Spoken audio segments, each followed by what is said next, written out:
regular meeting of the Housing Authority of the City of Hoboken has been provided to the public in accordance with provisions of the Open Public Meeting Act.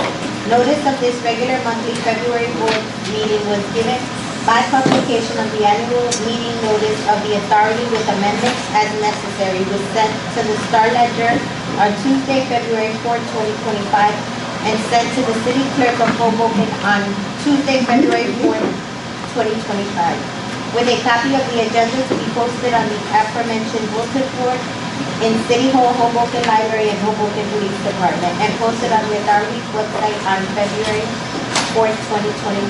I direct the minutes of this meeting to state that I have announced that adequate notice of this meeting has been given as required by the Open Public Meetings Act. Roll call, Director. Roll call, David Edwards.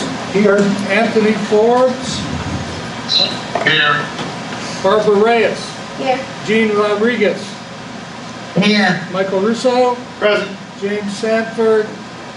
Erica Seitzman. Present. Oh, yes. Can you hear me? Can you hear me? Get a little closer. Sorry. So, we lost a very important member of our community, the Hudson County community, especially Hoboken, affected the lives of many of our children, past, future, and present. If we could have a moment of silence for the former executive director of the Boys and Girls Club, Gary Goldberg, who passed last week. Greenberg, sorry. I'm sorry. Greenberg. Just a moment of silence.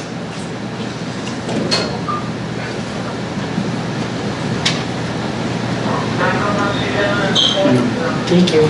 My apologies, Greenberg.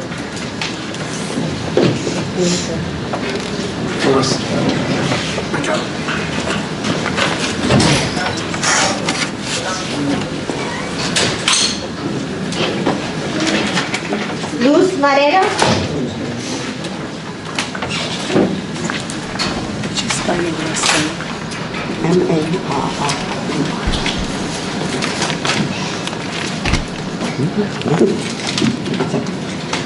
Hi, my name is Luz Marrero. I'm coming here to this board meeting today to let everyone know, including the public, that I have resigned as Vice President of Monroe Garden, the RAB Board. I thought that whatever we discussed in our RAB Board meeting was private. It has come to my attention that on Tuesday after our meeting at Bingo, some ladies come to ask me if it was true that I resigned. I didn't believe that by me resigning would turn into such a big gossip. You know, I wanted to make it clear to everyone who desires to know why I resigned to please come and see me. Not to assume or not to implicate anyone, but to please and come and ask me. I know why I resigned. And I thought that in our meetings of the RAB Board, it was something private. I didn't think that it was gonna blow up. Like if I was a very important person, blow up into a big gossip that everybody needed to come up to me and ask me as to if it was true that I resigned. You know, so that being said, I also want to let everyone know that I would continue to advocate for anyone that needs my help from here going forward. Thank you. Thank you, Margie.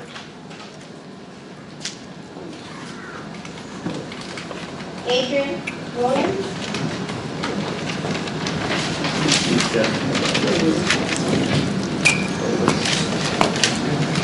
ADRIENNERAWLINS. A couple of nights ago, my son was leaving for work, and I sent a text to Mr. Recco, and as he was leaving the building, he came across someone who had their stuff set up, and they were shooting up in the back hallway between the first and second floor. I don't know how they got in the building. Those doors are very easy to pop in the front. I've been told otherwise. It's not very easy to pop open, but they are. The doors are being propped open. When I come out, if it's propped, I throw away whatever's there. And I throw it far enough where it's not like right there to retrieve it. This is not safe for my daughters. This is not safe for my sons. Something needs to be done to keep these buildings safer for all our residents. Now, I don't know what would have happened if my daughter would have come across them, or if my 18-year-old, or if my 16-year-old would have came across this person. I wish he would have told me immediately. I would have called the police at that moment, but he was just so focused on getting to work that it just fell to the back of his mind. And once he got to work and got settled in, then he let me know. And I'm like, this is unacceptable. We have to do better with these doors. We need more building sweeps. I don't see anybody coming in sweeping. You know, I don't feel safe in my building at all. I also am going to continue to bitch and complain about our maintenance guy. The floor is slippery after he's mopped it. I don't know what he's using. I don't know if he's using mopping blow, but they're still dirty. I don't know what he's using. I don't know. We could smell that it's dirty water. It's not clean water. But it's slippery. It's always dirty. And he only comes up after I've made a complaint. That shouldn't be the case. He should be doing every floor, every day. There's always garbage in front of my door, which is not mine, that sits there for days on end until I say something. That's not my responsibility to clean the hallway. My responsibility is my unit. If you want me to clean the hallway, all right, I'm going to charge you for it, because that's not part of my lease. Me cleaning up after everybody else. So your maintenance guys need to do a whole lot better, because right now they're not doing a proper job. Thank you, John Kerry?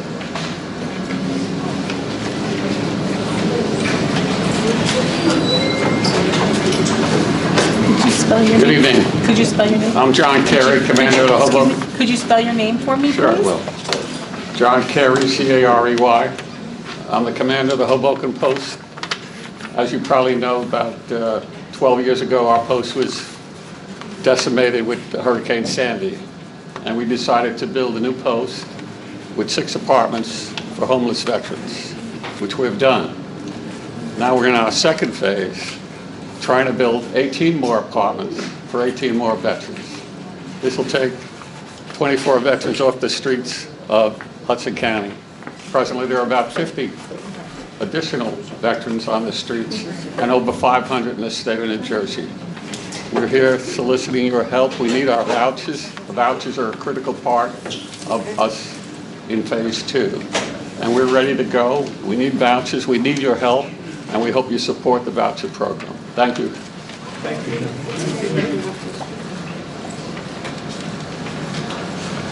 Mark Villalon?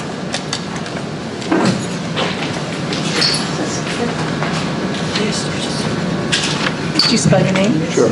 Mark, M-A-R-K, Z as in Victor, I-L-L-A-M-A-R. Good evening, everyone. I'm Mark Villamar. My position with the American Legion is finance officer, but I'm also the person mostly responsible for seeing that this expansion of the Hoboken Post gets accomplished. Before we can get a shovel in the ground, though, we need to have the financing in place, most of which will come from various governmental agencies and locations. Before we can get the financing in place, we need to have a commitment to get what are referred to as VASH vouchers. VASH stands for Veteran Administration Supporting Services. These vouchers are very much like the vouchers that are present in these Hoboken Housing Authority, but they're unique to being used only by veterans in need of either being homeless or in danger of being homeless. Those vouchers were issued, and there are currently 18 associated with them that are administered through the Hoboken Housing Authority. And today, you have a resolution to authorize preliminary conditional notice concerning application for PBV, which stands for Project-Based Vouchers Assistance for Veteran Housing. This housing is going to be in Hoboken, and it's going to include services from the VA to help these previously homeless individuals to either get their issues that cause them to be homeless corrected, either physical or mental issues. They get help with their credit rating, everything that we can do to get them back into a condition where they can become normal and regular self-supporting individuals. The Housing Authority is key to this particular process, and I'm hoping that we can count on your support, as you have in the past. Executive Director Greco and Councilman Russo have been very supportive of this program, and we look forward to having this whole process accelerated. It's been 5 years since we've worked with processing through the HUD bureaucracy, and we could have built the building in less time than that, of course. But we'll get it done, and we're going to commit to it until we do get it done, and I look forward to seeing you at a groundbreaking in the near future. Thank you so much. We're committed to, Mark. Thank you. I have no more people signed up. The motion to close the public portion. Motion. All in favor? Aye. Director? Thank you for my report. I would like to just start out with another comment on Gary Greenberg with the Boys and Girls Club. What a fine man. He was one of the good ones that would call me, that would worry about our kids, that would worry about our families, that would want to make sure that every kid's in his program and making it happen. And it was just a shot across all of our hearts when we heard that he had passed. So, Gary, we love you. I'd like to start this month with a review of something that's often questioned on our transfer procedures. This question revolves around what's commonly known as a family split. Right? So, in general, it is our policy not to split families. If you've got a family and your daughter turns 18 or your son turns 18 and you want the daughter or son to have their own apartment, they're not on the waiting list, they haven't come in through the right application procedure, they're not automatically due for a new apartment. If that daughter has a baby and some children come into the question and you need a bigger unit, we will look for a bigger unit for you. We won't give you a unit and then split that family, if you will. That's just not the way it works. You have to come in through the application process to get an apartment. That's the way it determines, that's the fair way, it's the way our admissions policy works. Now, having said that, like most things in the world, there are exceptions, right? There are exceptions, and a lot of people, we can't advertise confidential information, and sometimes people are looking from the outside. Now, when a member of that family, say, becomes elderly or disabled and needs special services or needs to live someplace with a ramp or something like that, we can have the ability to move that person into one of our elderly senior buildings. So in that instance, we can, if you will, split the family, but it's a special accommodation for that elderly or disabled person, right? So that person may move out, and then the family that remains may or may not have to be right-sized to a different apartment, but those are one of the conditions that we can do a split. So if a family should grow so large that we cannot offer a suitably sized unit, a family split could be offered as an accommodation. This happens very rarely, but, you know, we only have 2 5-bedroom units in our whole housing stock. 2, all right? We've got a number of 4s, but only 2 5-bedrooms. So if a family gets so large that they've grown out of a 4-bedroom, and we just have nothing that can accommodate the family at all, we can then consider an executive override for what you might call a split. Third, a reasonable accommodation may be given to families that experience domestic violence, or if we are directed by a court order. So there are some instances where we would be ordered, and we have been ordered by a court, that split must be made. Of course, we can't share that information with the public. And the same in an example of domestic violence, where a family might have to be separated for some reason. So I just wanted to take a moment and kind of get everyone back on the page with us on how that works. Folks walk into us and say, well, we want the split, you've done it before, we know you've done it before. Well, maybe you've seen it, but maybe you don't know the circumstances behind it. I will pledge to you that that I and we as a staff are absolutely committed to doing things by the book and doing things the right way. So we'd be glad to be open to anyone that wants to take a look at that. From the board, does that help? Jeannie, does that help you?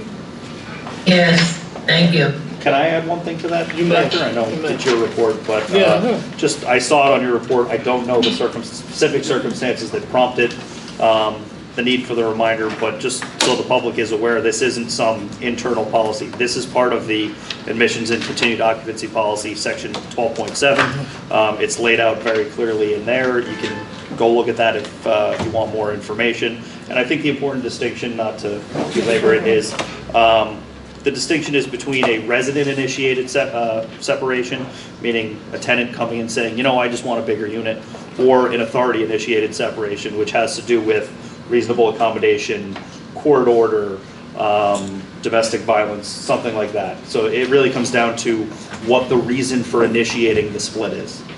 Thank you. Director, the only thing I would like to say is, and I appreciate that you're doing this here at this meeting, I think it's really vital for us to continue to communicate that out, because we hear it at these meetings, we hear it all the time, right?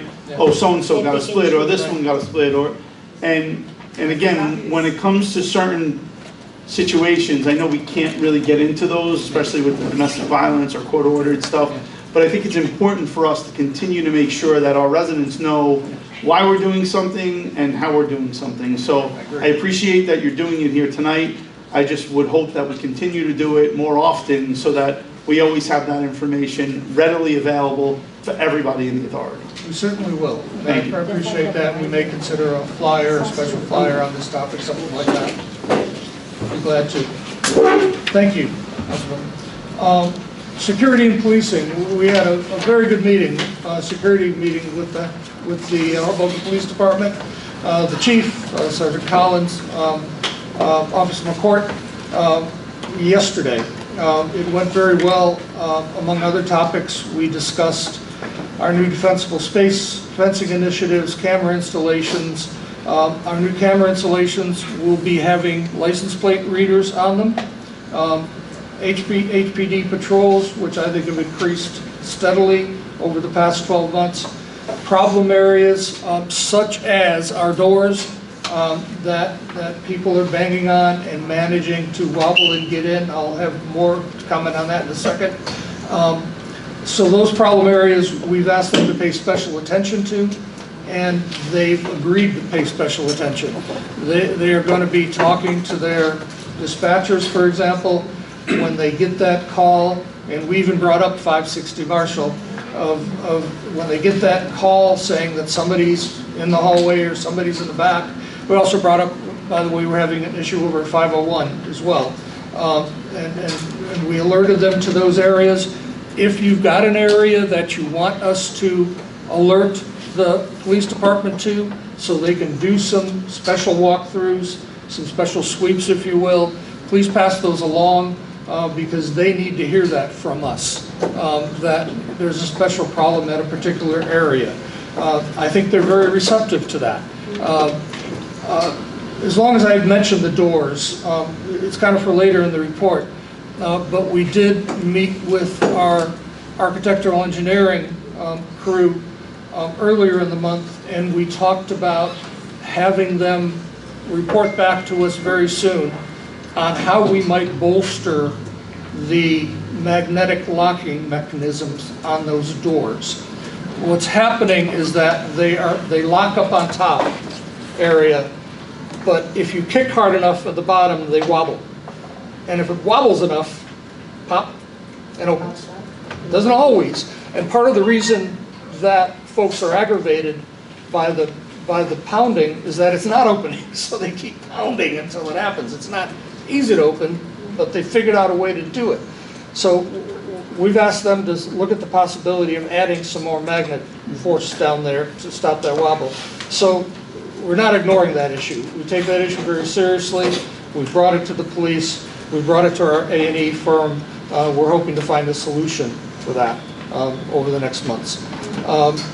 Anything else from the security committee? I think that I just wanted to add that on top of what the director said, I also had asked that it's important to maybe have a meeting with the residents themselves, right? Because as a resident commissioner, yes, I hear your concerns and I do bring it when we meet to them, just like I'm sure Mike and Reco do as well. But I think it's important sometimes for them to hear it directly for the residents. So we will be working with the police department to maybe have a meeting like that where the residents can come and just meet with the police. Just security, not a resident meeting, not with Mr. Reco, just a security meeting. Because I think sometimes that also eases them to hear it directly from the police department. So, and I also want to tell the residents, I don't know if you guys are aware, I know some people are saying, well, we don't see them. We don't see them making arrests. If you ever go to the Hoboken Police Department website, they have a section. It's a blotter, right? And on it, if you click on it, you will see everyone. I believe it's like weekly or bi-weekly, something like that. But every arrest that they have made, and it's not just in the housing authority, it's anyone within the city. So if you guys want to educate yourself on how many arrests they're making down here, I would suggest you guys just go on the website and do that, because you will see that the work is being done, and honestly you will see that it's consistently maybe the same person that they're consistently taking out of these buildings. So just little information for you guys. Thank you. Madam Chair, if I could just add something real quick. You know, I've been releasing these different policy positions throughout the city, and I just recently released one about quality of life and safety. We're having that public meeting to discuss a lot of that on the 26th up on Washington Street at Psycho Mike's. And the only reason I bring it up is because I think the security and quality of life issues that we experience at the authority are very different from other areas of the city of Hoboken. So I want to personally extend that invitation to everybody to come up to that meeting and express the things that you're concerned about. Because like I said, it's probably very different than someone that lives on 8th and Park or someone that lives up in the T building, right? So to hear that from all residents across the city, I think is really important, because sometimes we are the tale of two cities. And things that happen somewhere else in the city may be very different than what happens at the Housing Authority. And I think it's important that we make sure that everyone is aware that the issues that are happening here are very valid and very important to us as well. So by all means, please come up to that meeting, express what you need to. I take all that information, I relay that to the administration, the police department, and everyone else that will listen, whether that's at the state level, the county level, or even the national level. So I'm in direct contact with our congressman, our county executive, our commissioners, our state representatives. So I have the ability to relay that information as much as I need to. So by all means, please come up to that meeting and express yourselves. Commissioner, you said the 26th? It's the 26th. At what time? It's, doors open at 6:30. It's from 7 to, I think we're doing 7 to 9. And that's at Psycho Mike's on Washington Street. No pun intended there. But. We'll create a flyer and we'll share it with the residents. Yeah, I appreciate that. It's great. Thank you, Councilman. I should note that there is some late-breaking news. we are dealing with a elevator issue at Fox Hill. So currently, as we sit right now, both elevators are down at Fox Hill. The technicians are arriving on site, so let's keep our fingers crossed they can do a quick fix. If not, we'll be mobilizing over at Fox Hill later this evening. Techs are on site already, or they're on their way? They're on their way.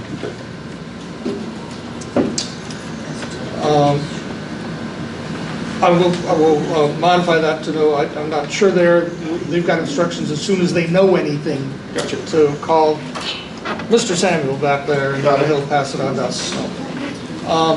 So I do want to note the national issues, right? I mean, there's a lot that's gone on over the past month, over the past 3 weeks. At this time, housing authorities have not been materially affected. We were at the beginning when everything was frozen. We were shut down for 2 days. We weren't shut down in operation, but we couldn't get on any HUD systems. We were very concerned that we were going to be shut out for quite a while and our funding would be frozen. They unfroze it within 2 days. So some blood pressure medication and some Malox, and we were a little better on that. We had calls with housing authorities across the country and in New Jersey on those issues as they came on, along with our organizations NARO and FADA. There's just so much uncertainty right now. In my meetings, particularly with the HUD office in Newark, they do not know what's going on. They do not know what to expect tomorrow in their jobs. It's really a difficult position for them. It's affecting their procedures, how fast they're approving things. So just dial in, we'll see. Currently, they just appointed a new HUD secretary, Scott Turner. So some good things about Mr. Turner in the past, so I'm hoping, right? But he hasn't been there long enough that it's cycled down from HUD to housing authorities. So I wouldn't be surprised if it does. So Excuse me for a minute, can you check the phone, please? So we're hanging on. So we're hanging on to our hats on that. I predict we're going to feel it, but we don't know exactly when. And I think the 2 areas we're going to feel it first are funding, clearly, and immigration issues.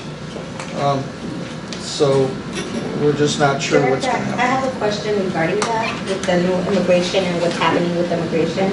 I know that it's not just undocumented individuals that have been picked up. There have been people who have work authorizations who have also been picked up, and I don't know. And I don't know what the dynamics is of our staff that we have, right? But I want to know, do we have a protocol in place? Should I show up at our sites? So what do you ask? What I'm saying is, we had a visit from the Older Americans office in Washington, D.C. because we have a grant with them. And basically what we were told is, previously to the executive order being signed, where schools, churches, and all that are no longer safe spaces, that if there was, it would be considered a private, like if they went to the vestibule, that's public. But if that door is closed and it's in here, that's private, right? It's not and they wouldn't be allowed to pass. So let's say, again, I don't know the dynamics of our staff, but if they had someone that they were looking for, and they showed up here with a warrant, and not necessarily a judicial warrant, an administrative warrant, is there someone in place who can actually, like, what is the protocol? Because I feel our regular staff should not be the ones handling that. I think that needs to be upper management, right? First of all, somebody who's well versed on it and someone who knows the law. Because it's scary, because it is. They are picking up people. We're going up. It's happening to us as a Head Start in Plainfield. Our kids are not coming to school because the parents don't want to be separated from the kids. The kids are citizens, they're not. And if they get caught and the kid is in school, they're separated. So the kids are not coming to school. So it's happening. And you know, and I'm not saying it's gonna happen here, right? But we just never know. It can happen here. And I would just love to know that there's something in place where we're not also jeopardizing other people that may be, because once we open that door into a private area, they have the ability to question anyone and take anyone. And that's scary to me, because especially in these community rooms, we have seniors who probably wouldn't even know what to do or say. Right. So, I don't know, I think it's something we need to look into and maybe put something in place. And Chairwoman, it's one of the reasons I brought it up tonight, because I am very concerned as well. Counselor, any comments on all of that? Because we are going to have to hash some of that out with the counselors. It's a reasonable question, and It is. It's something that if the director wants, we can look into. Yeah, I think we Becky need has to something. get together. I'm actually working. Becky, could you just come up? Could you just, I'm sorry.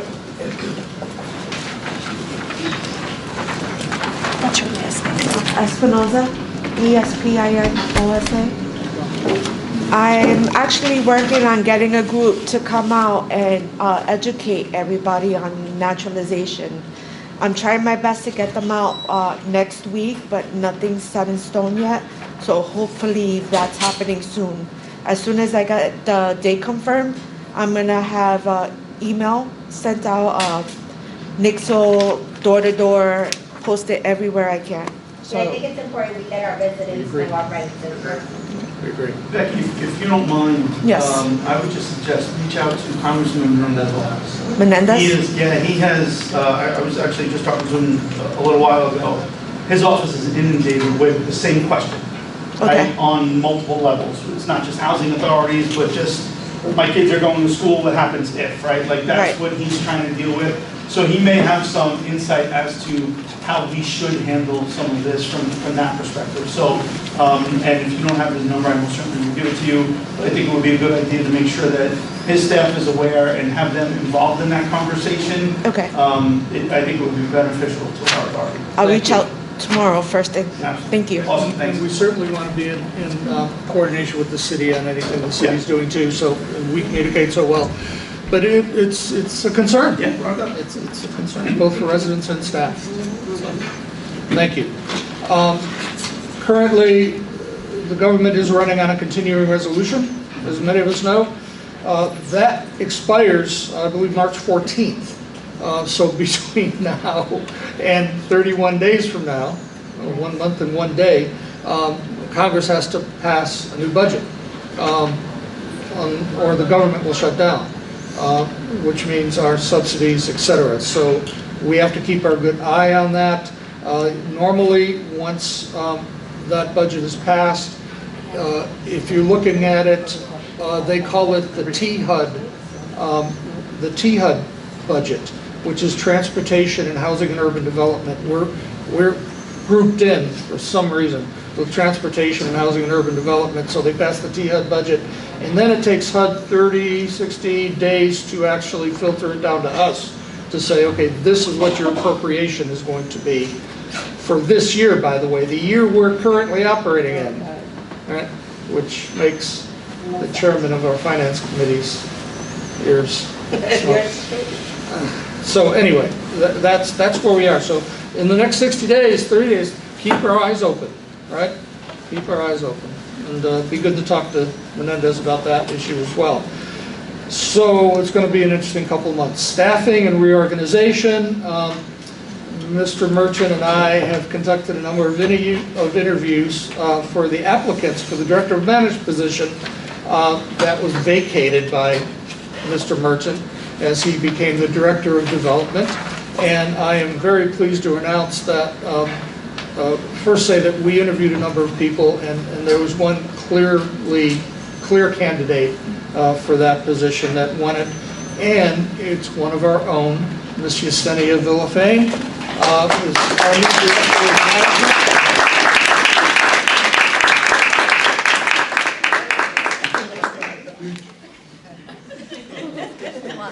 You better get used to coming to that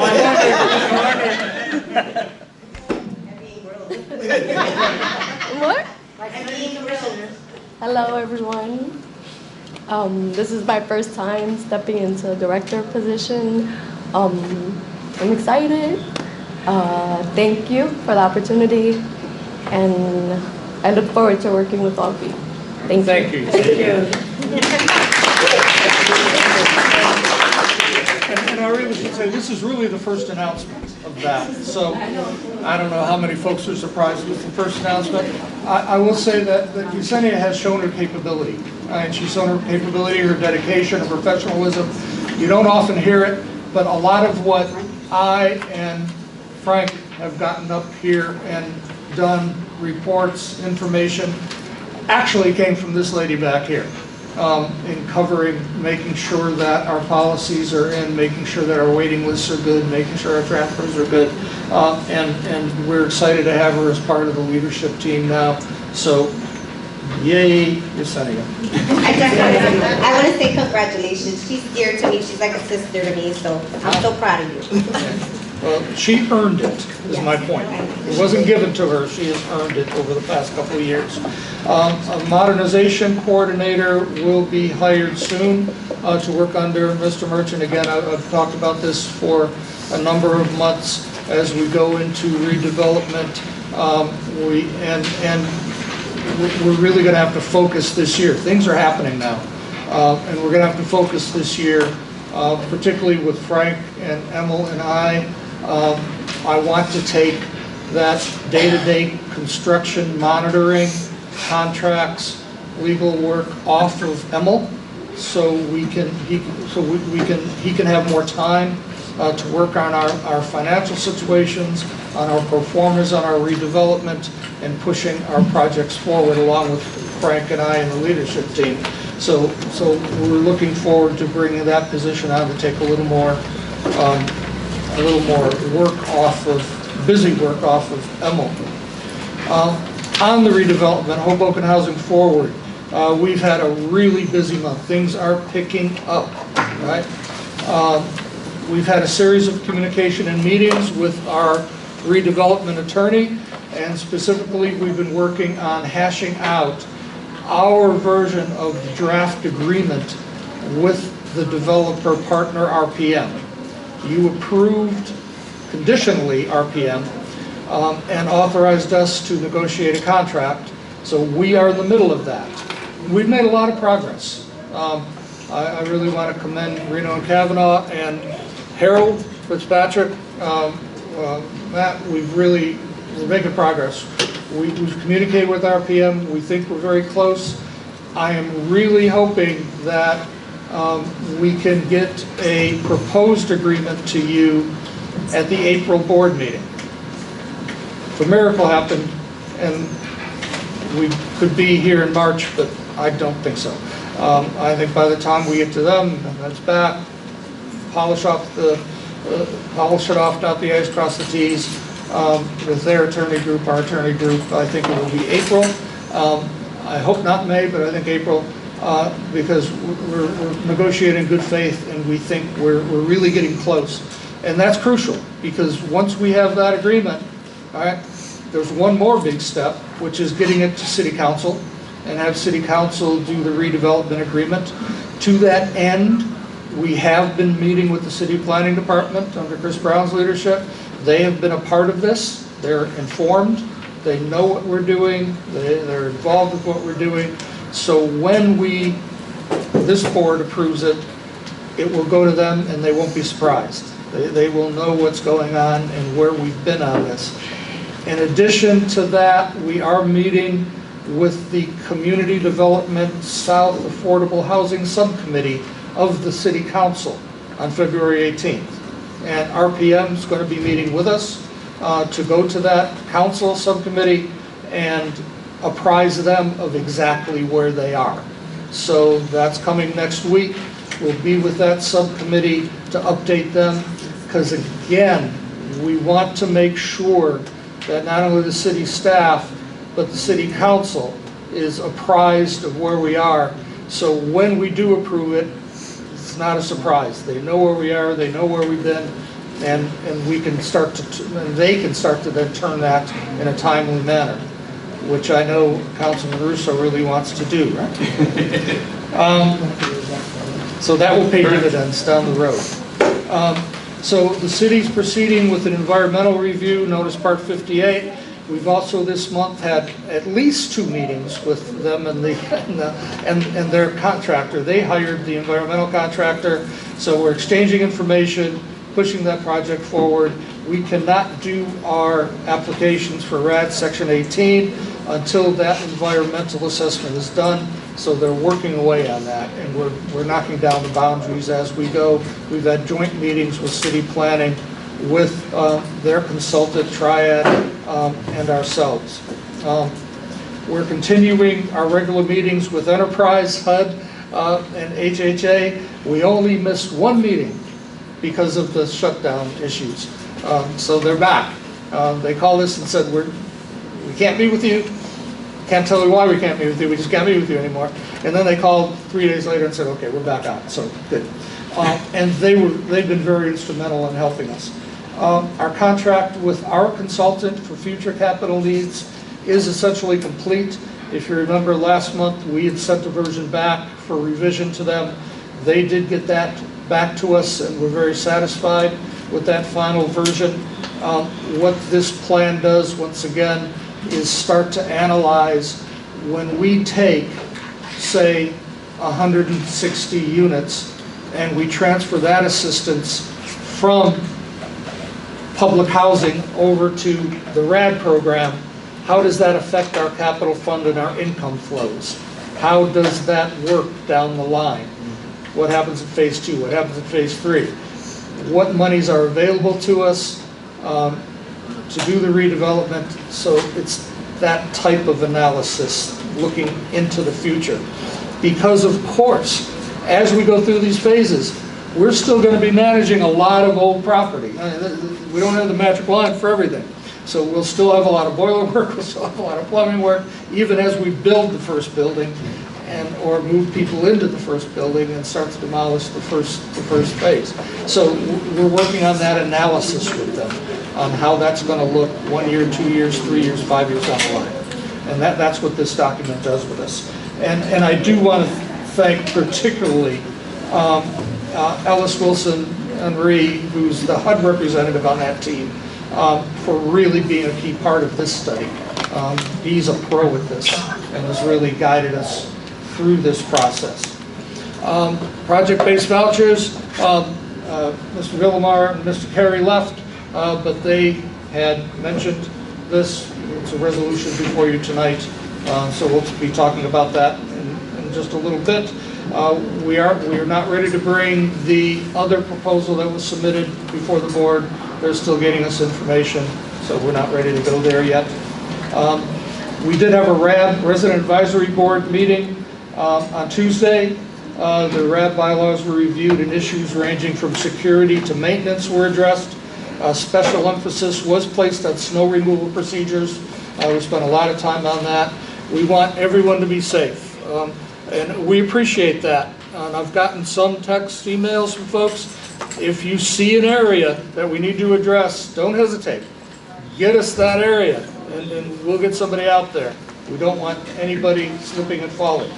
I gotta brag, our incidences of slips and falls over the past 8 years have plummeted. We were the worst in the state by far, and now we're the best in the state by far. Did you just jinx it? We're good. Right, we're good. We're going to keep being good. I'm ready for that challenge. So we'll keep being good. But it's going to take a joint effort. Again, when a resident comes out and says, oh, that's a problem area, call us. We'll work on taking care of it. And we're getting more snow this weekend. Can we just not forget the roof between 3 seconds? We won't forget about the roof. That's right. Only because that elevator is good. That's all. Yeah, we won't forget about it. No, I know, No, the but what elevator's happens when working, it but- breaks down, Sammy? So we gave Sammy a special shovel and salt for that roof walkway. Yes. So, thank you, Commissioner. I am currently in the midst of our winter round of my quarterly meet and greets at all of our sites. I've been to Fox Hill Gardens, Monroe, and Adams. Just excellent meetings. Thank you. I mean, seriously, it gives me a chance to connect with the residents and hear a lot of what you're actually saying here even before you get here. We'll be at Andrew Jackson Harrison on Wednesday next Wednesday, and Christopher Columbus on Thursday for the meet and greets. And I continue to meet with residents on a personal basis, so come on in and make an appointment if needed. Housing for Hoboken met on January 28th. We reviewed Hoboken Housing Forward, as well as the possibility of acquiring the PSG site. Knock on wood. We hope. We're trying. Thank you for your support. And one other property that has been presented to us as an opportunity that I'm not ready to bring to you yet, but just another property that's possible.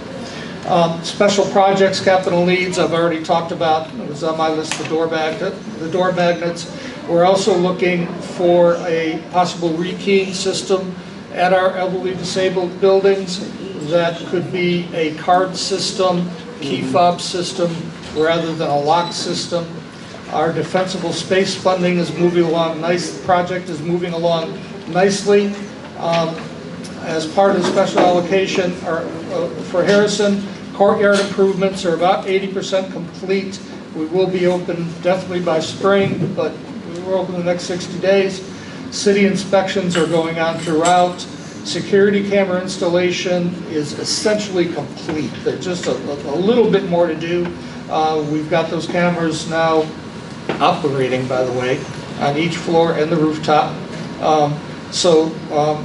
We're close to completion on that. The cameras are operating. They're not totally integrated with our system yet, but that's just some buttons and some programming they're doing, and we'll be off and running on that.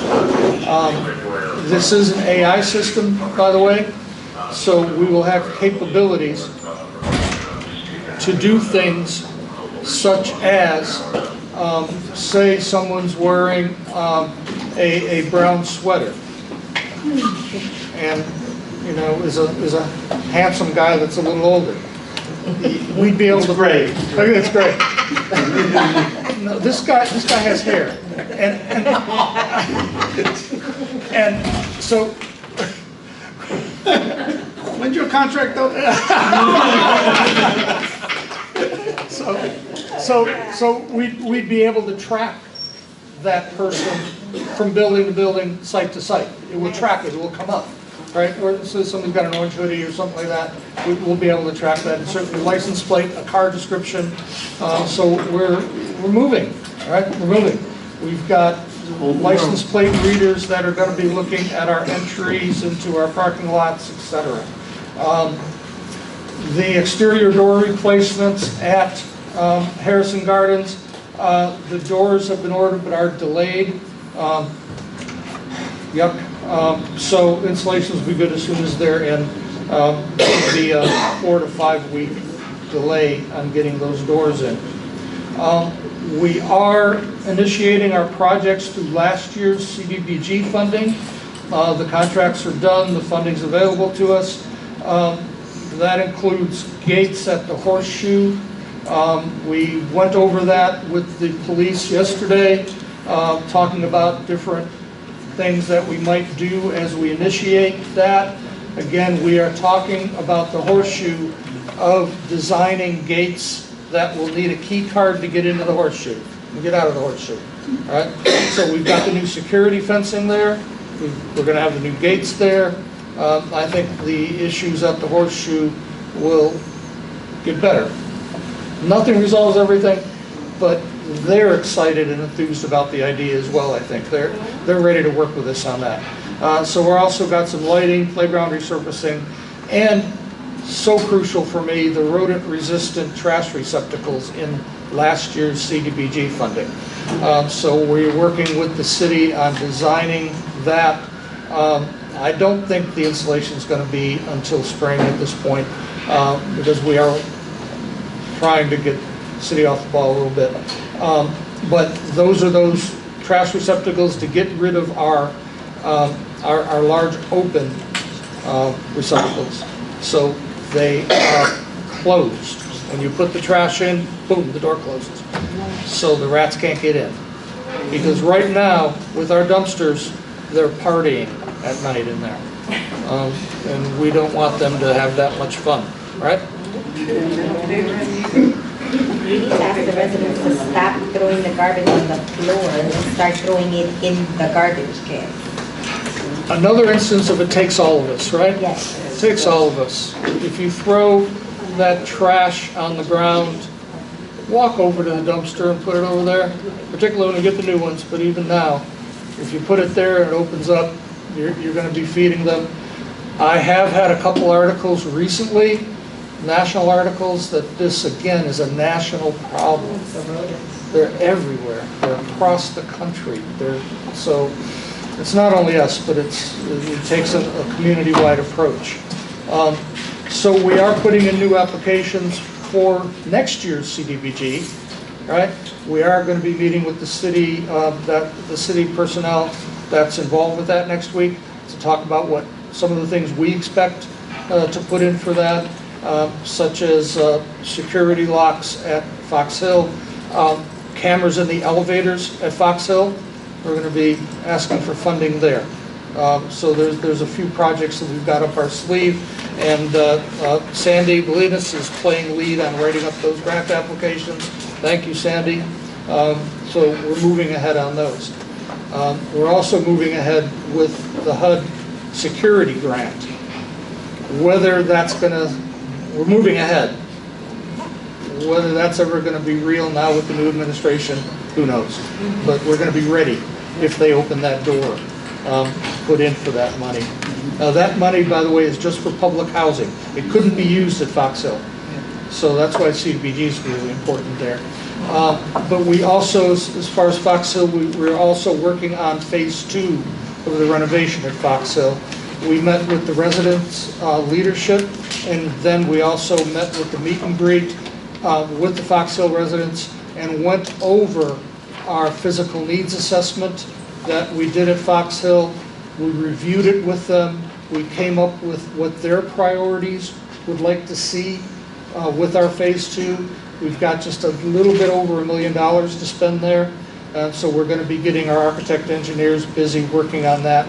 And again, depending on whether we get CDBG funding or whether it has to be taken out of this, elevator cameras are crucial. Some more cameras at some different places. The residents, the storm doors, the screen doors across the board need to be replaced. They are having that problem with cool air infiltration coming from that terrible wall that's under the windows. Windows are an issue. I doubt, we'll try, but I doubt whether this money will be able to replace all the windows. We also have, in the first phase physical needs assessment, some concrete columns spalling. As you walk out onto the balconies, there's the columns that go up. There is some flaking of the concrete on there that we need to pay attention to now. So we're going to have our engineering group start taking cost takeoffs on that, and what we will do is go down priority lists. As far as we can go, we will go. And I'd like to thank Commissioner Edwards, the Finance Committee group that's been working on making sure how much money we have to spend and how fast I can spend it.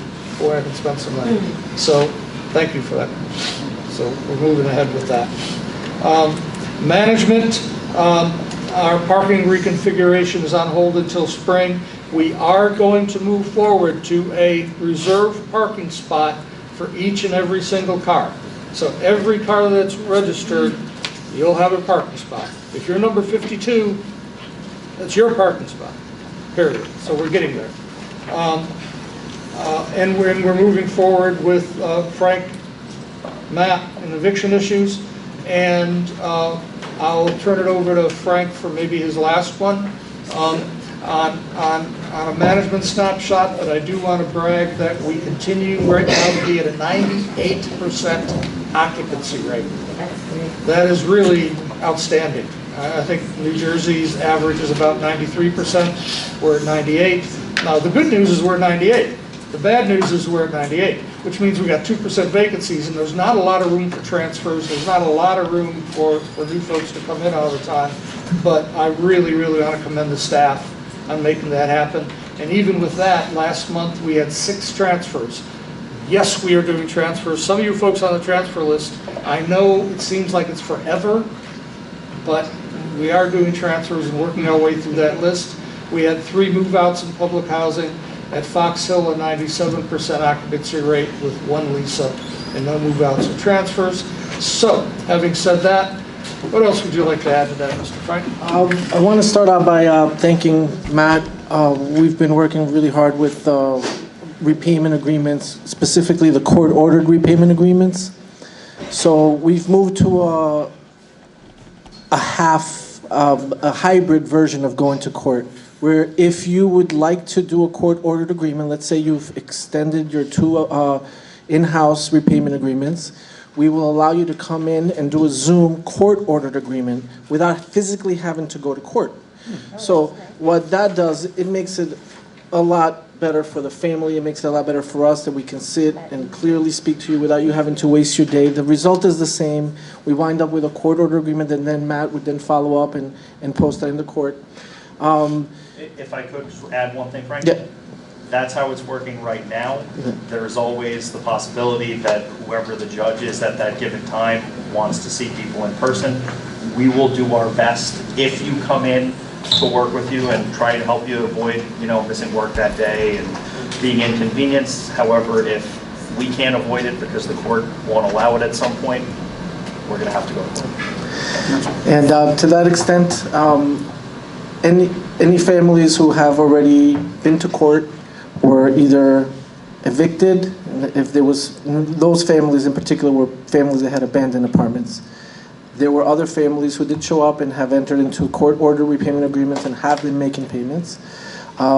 We did have some folks who showed up to court and now have defaulted on that court-ordered agreement. So we continue to want to work with everyone.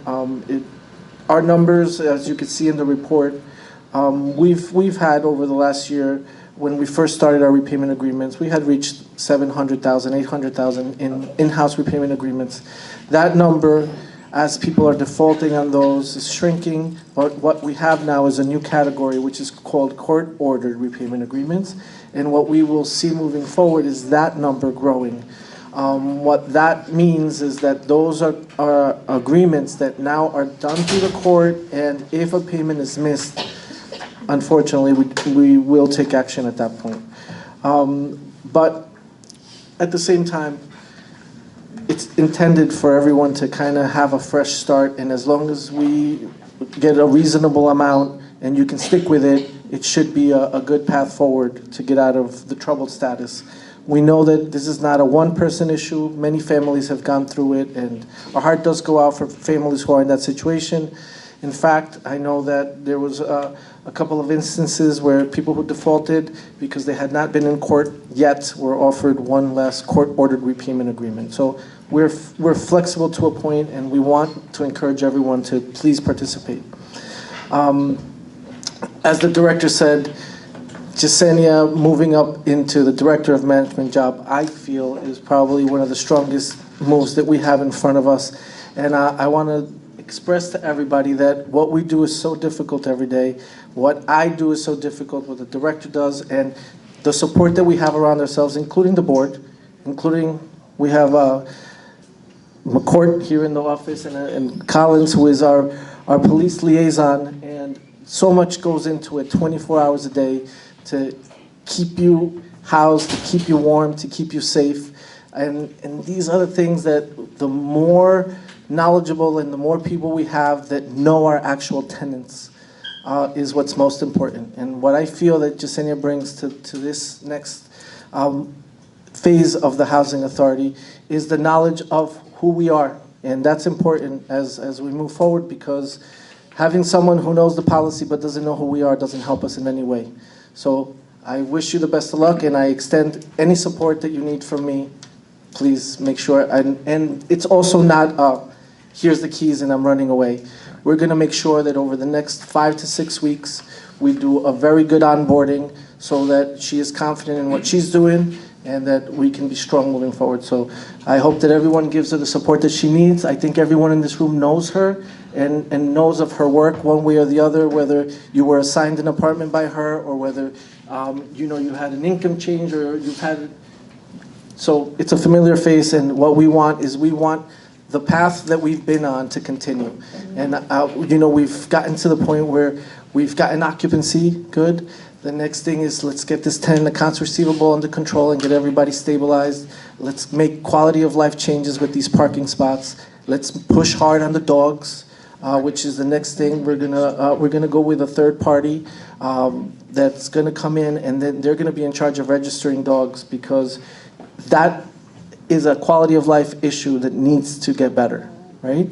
So once we get past the dogs, if we can push really hard on smoking, I know it's tough. And I know that legalization has made it harder. And I know that there are folks who have medical cards. And that doesn't mean you can smoke in your apartment. Gummies. Gummies is the way to go. Vending machines. Yeah. And you know what?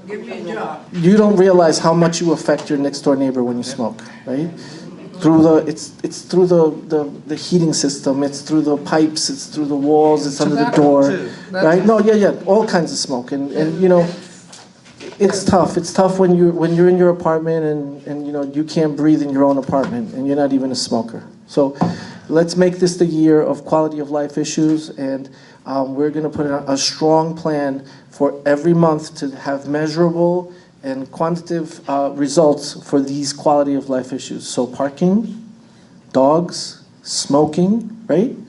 If we can get that under control, and I know that we will, because everyone that's here is affected by one of those issues, right? So let's just push together and let's make that the best that we can do. So with that, I just want to say good luck, and I will be here for you, whatever you need. Madam Chair, Yes. if I may, just 2 points. First, the dogs. I think it's imperative that we make sure that they're also registered with the city of Hoboken before we allow them as well. That could help on both ends of that. And then the other one was about the repayment agreements and the court-ordered repayment agreements. And I think, Frank, you said that we have had some that were court-ordered but have defaulted already. Matt, if you don't mind, just explaining the process as to how that moves forward and what happens at that point.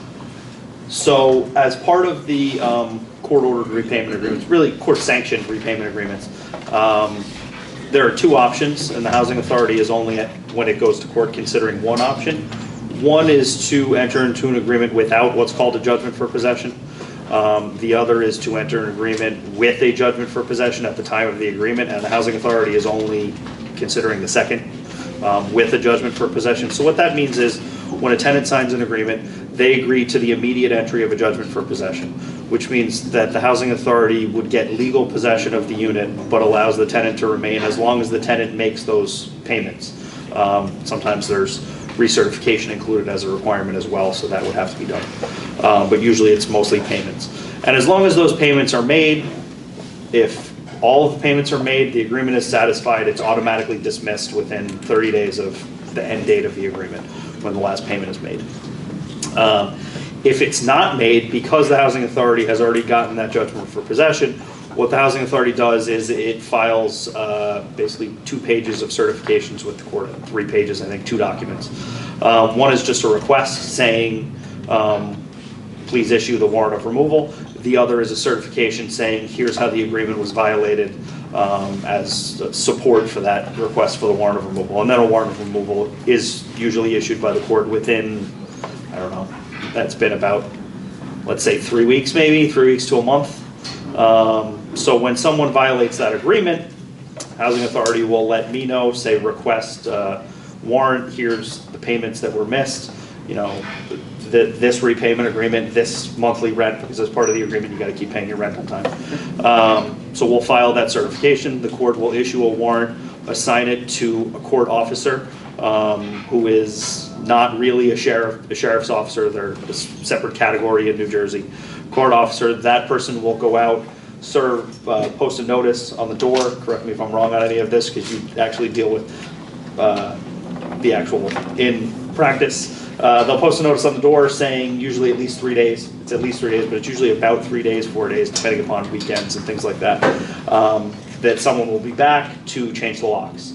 And very often it gets to the point locks are changed, and what usually happens there is, more often than not, the tenant will go to court at the last minute trying to make whatever payments they missed, which I think the Housing Authority's stance is and has been that if you violated a repayment agreement, sorry, no thank you. Now if you defaulted and you go through this process where there's a warrant, Housing Authority has been showing a little bit more leniency if there's some proof that you didn't get the paperwork or that's why you didn't show up. But if somebody's already, violated 2 in-house agreements, 1 court-sanctioned agreement, I think the position so far, which obviously could change based on circumstances, has been, you've had 3 bites at the apple. We have to open up this opportunity up to somebody else on the waiting list who will make those payments. Okay, and I appreciate that. I mean, I think the moral of the story there is if you're a tenant and you're setting that repayment agreement, do that within your means. Make sure you could continue to make those payments. Make sure you have your current rent paid up, right? Like all those things so that we never get to that point where it is the last chance, right? I think it's really important for all of our tenants to understand that. And I know most of the people that are probably listening, you're preaching to the choir, but those that are friends of others that may not be hearing this, let them know, right? Our position has never changed. We do not want to remove anyone from their unit. We want to make sure everyone is housed and has the opportunity to have a roof over their head. So please, talk to your neighbors, talk to your friends, anybody who has the ability to contact somebody that the Housing Authority has not had the ability to contact. Let them know that there's opportunities there, and we'll exhaust every single one of them as long as there's a willingness on their part. And I think it's really important for us to keep saying that, and not just as a board, but even as other tenants, right? I'm sure we all have friends and family in the authority that may be in a situation that they never planned on being, but we're giving everyone an opportunity to help. So please reiterate that, make sure everyone understands it, make sure everyone knows it, and we'll do whatever we can to help. And if I may, Commissioner, that's an excellent point. When we sit down, Jimena, Frank, and I, when we sit down with tenants, have essentially said to them, we don't want to put you into an agreement that we know you can't keep. So the Housing Authority tries to work with the tenants. And the other really important thing is timing. We tell the tenants every time, if you're entering into an agreement, I'm not going to say for sure that the Housing Authority will give you any leeway. But if you or any of your friends, anybody you're talking to knows, I signed this agreement to make this payment on the 15th, but for whatever reason, my daughter's birthday or whatever, I'm going to need until the 17th or the 18th or things like that. Reach out to the Housing Authority as soon as you know that's going to be an issue. They're much more able and willing to work with tenants who let them know that an issue is coming up, as opposed to you didn't make that payment, the warrant is requested, and then someone's coming in saying, oh, well, I just needed 3 or 4 more days. I don't think they're going to be as willing to work with the tenant, but we've already had a couple instances where someone came in and said, I'm supposed to make this payment by the 15th. I'm going to need, I think last week it was 2 days or whatever. The Housing Authority was more than happy to work with the tenant. The payment was made, no warrant was requested, and the agreement continues. Thank you all, and I again just want to repeat from my seat, we do not want to take back anyone's unit. We do not. And we've been working so hard, for those of you that have seen us, in-house agreements, extensions of in-house agreements, but then comes a time when we go to court and get a court-sanctioned agreement. That's legal, real business, and emphasize that to folks because that's not an agreement with us, that's with the court. And we need to be sure that you understand that, because we do not want to put people out, but at some point we have no choice at some point. But we will always work with folks the best we can. Thank you all for that, and thank you, Frank, for your report. In maintenance, we continue to work hard. I do have 6 reports for you on maintenance as attachments, so you can see we're busy doing. We did 16 tubs last month, 16 tub replacements last month. Our boiler systems We're still warm. It's halfway through the winter, and we're still warm. And you still have hot water. So our elevator reports there, again, we will keep you apprised at the issues that are going on with our elevator, particularly tonight at Fox Hill. We'll be over there after this meeting. Extermination has been an issue over the past month or so and has been at our meet and greets.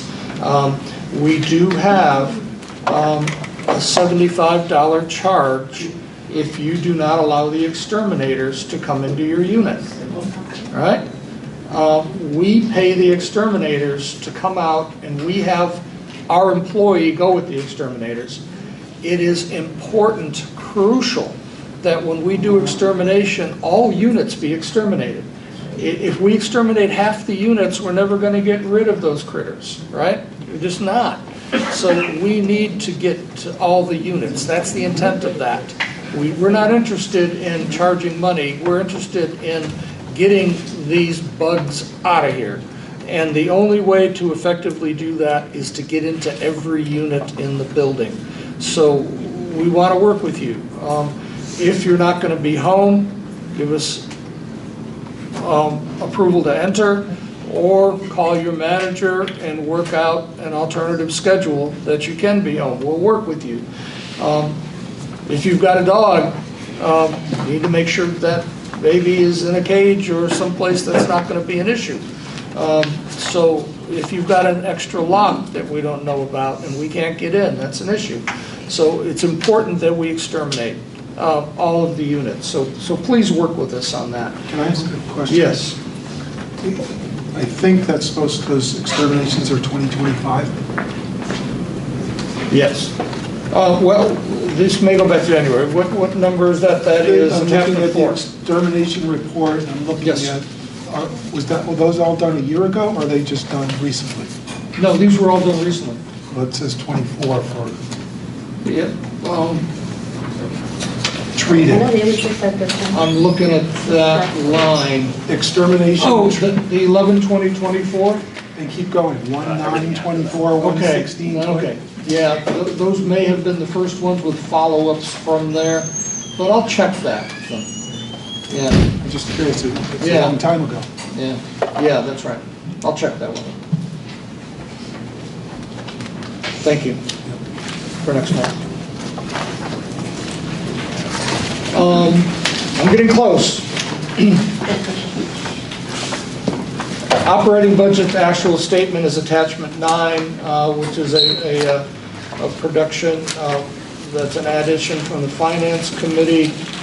Does Mr. Emmel or Commissioner Edwards have any comments that they'd like to make?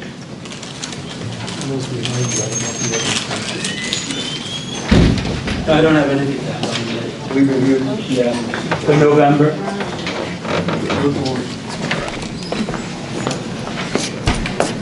No major comments. We reviewed the November 2024 budget to actual with the Finance Committee last Monday. It's just a 2-month actual, but so far so good. The only thing I would add, a couple things I would add, if the commissioners look at it, our total revenues of $24,600,000. I'm sorry, did you say 20? $24,600,000 for the year. The first column, the total revenue. If you look above it, all other revenue is $17,569,000. Virtually all of that is for HUD. 70% of our budget is HUD money. And it just shows the importance of what's going on in Washington. The other thing I'd point out, this is now, I think, the format you'll be seeing going forward. We've tweaked it a few times.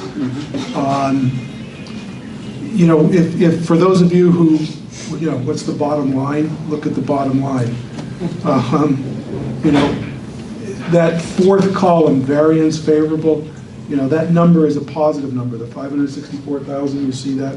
So we're doing better than our budget by $564,000 so far for the year.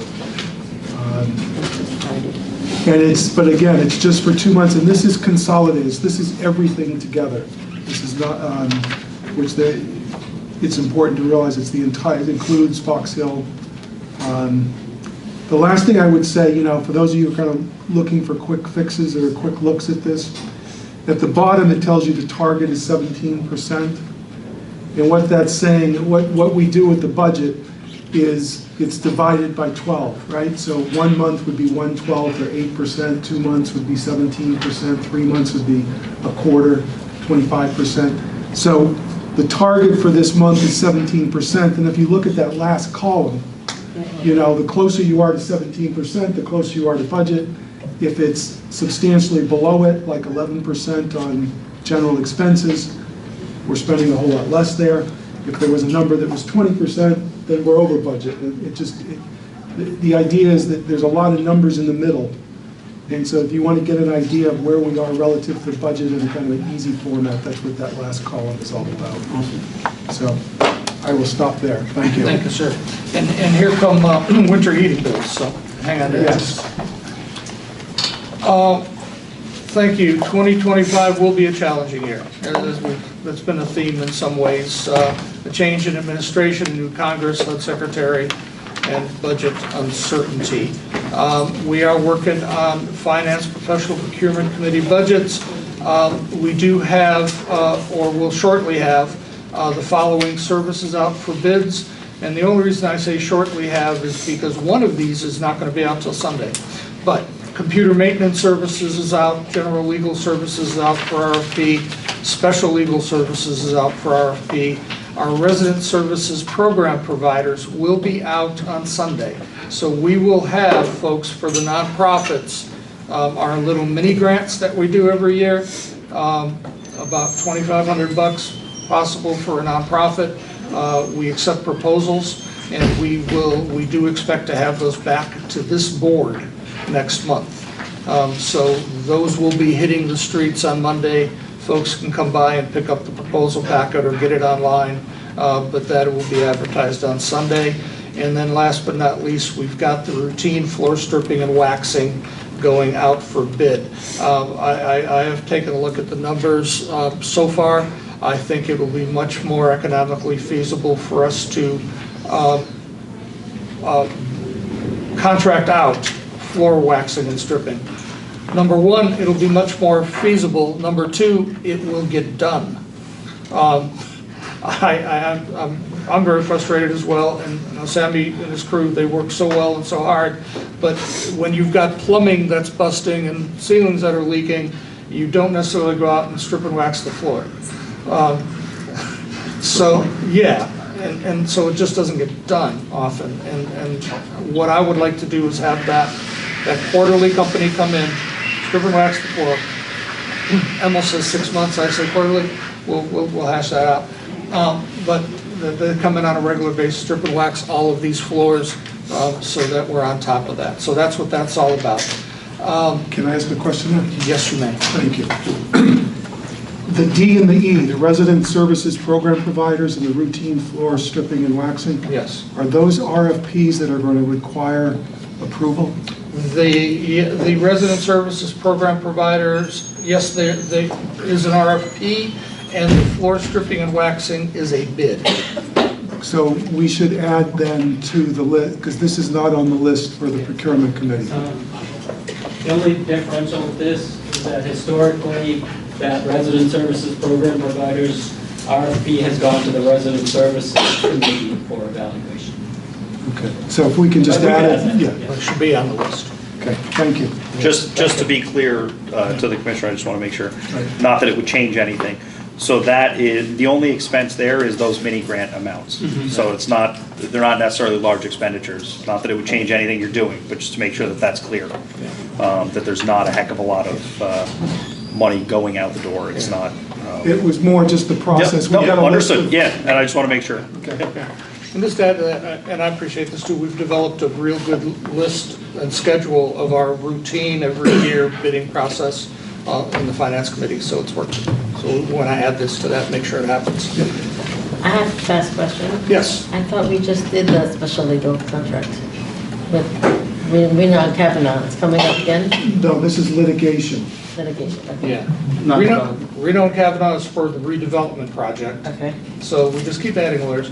So this is something we've done every year. We have general legal, which right now is the Fitzpatrick Law Firm, and then the general legal services, which is Joe Manfredi. And we haven't used it much this past year, hardly, very, very little. That was a special legal. Yeah, that's the special okay. legal, and that's why I put in parentheses litigation. Yep. That's if we have a major lawsuit or something, we turn to him for handling that.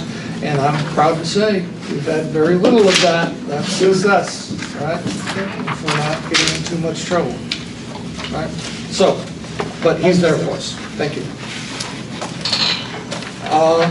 Resident services, I do want to say Sandy's been real busy doing the resurrecting for our next Hall of Fame. We're looking to have it in June, I think, Sandy? Yes. Same thing or two, or you, so she's got a couple people lined up already for our next Hall of Fame, talking about it in June. Sandy did publish the newsletter since our last meeting, and there's a copy of the newsletter in your book today, kind of revamped, and we are talking to you soon about having some pictures made of all of you and us. Yes, so we can get that out in possibly an annual report for next year, which I would like to publish. This is months down the line, and to be able to have it on our website, so the board and senior staff would have some professional pictures made. So we're looking good. The 10 Reasons Drop-In Center, 311 Community Room continues to grow in a successful manner. They're close to getting their nonprofit status. I read that's...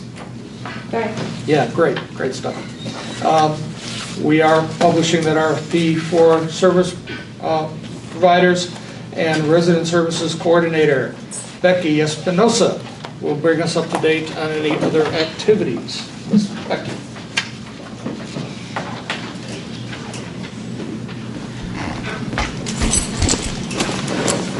Hello again. So let's see what we have coming up. So we have meet and greets in Andrew Jackson Gardens and Harrison Gardens coming up on the 19th.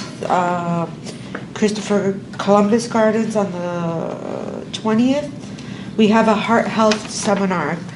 We're hosting a heart health seminar at the senior buildings. Now, what I'm trying to do is, whenever I bring any providers in, I'm trying to get them to go to all three buildings, all three senior buildings. So, you know, everybody, it'll be fair and everybody will get to attend.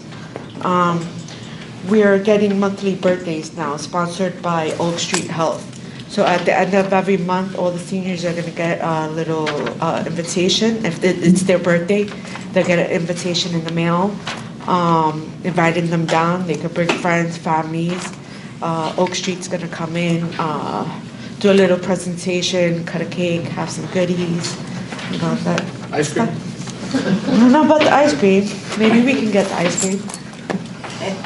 But, and we have a blood drive coming up. I want to invite everybody out to join. You have to sign up at the redcross.com to give blood. We have a blood shortage now, so anything that anybody could do, you know, to help, please come out, join us, help us, you know. We have ongoing events like food pantry, senior bingo, senior crochet, Amazing Truth Society, the after-school program, pastoral care, the youth drop-in center. And upcoming events are the Christopher Columbus Gardens bingo, that's new. We have a mental health seminar that I want to get out to all the senior buildings. I'm gonna try to get it to the senior buildings, but have it open to the public. So there's mental health, there's the naturalization seminar that I mentioned earlier, and we also have computers for kids coming out to work on low-cost internet. And that's also, we got the ball rolling for that. So anybody that wants to sign up for Computers for Kids, just log onto the website. We have flyers online. Sandy posted it on our TVs. And that's pretty much it for resident services. One thing I wanted to get out there is Frank suggested it earlier in our meet and greets. I want to have everybody try to sign up for our Nixles that we do, or we get all our flyers out. Any important messages, it's just easier to have it available on your phone. So anything happening with the Hoboken Housing Authority, you'll have it right on your phone if you sign up for the Nixles. And that's it. Thank you. No problem. I have a question with the Computers for People. Yes. I got an email. Yes. That someone put me down. I guess they applied for it, but they put my name down, and then I had to approve it. And I was just a little confused about that. I could share that with you.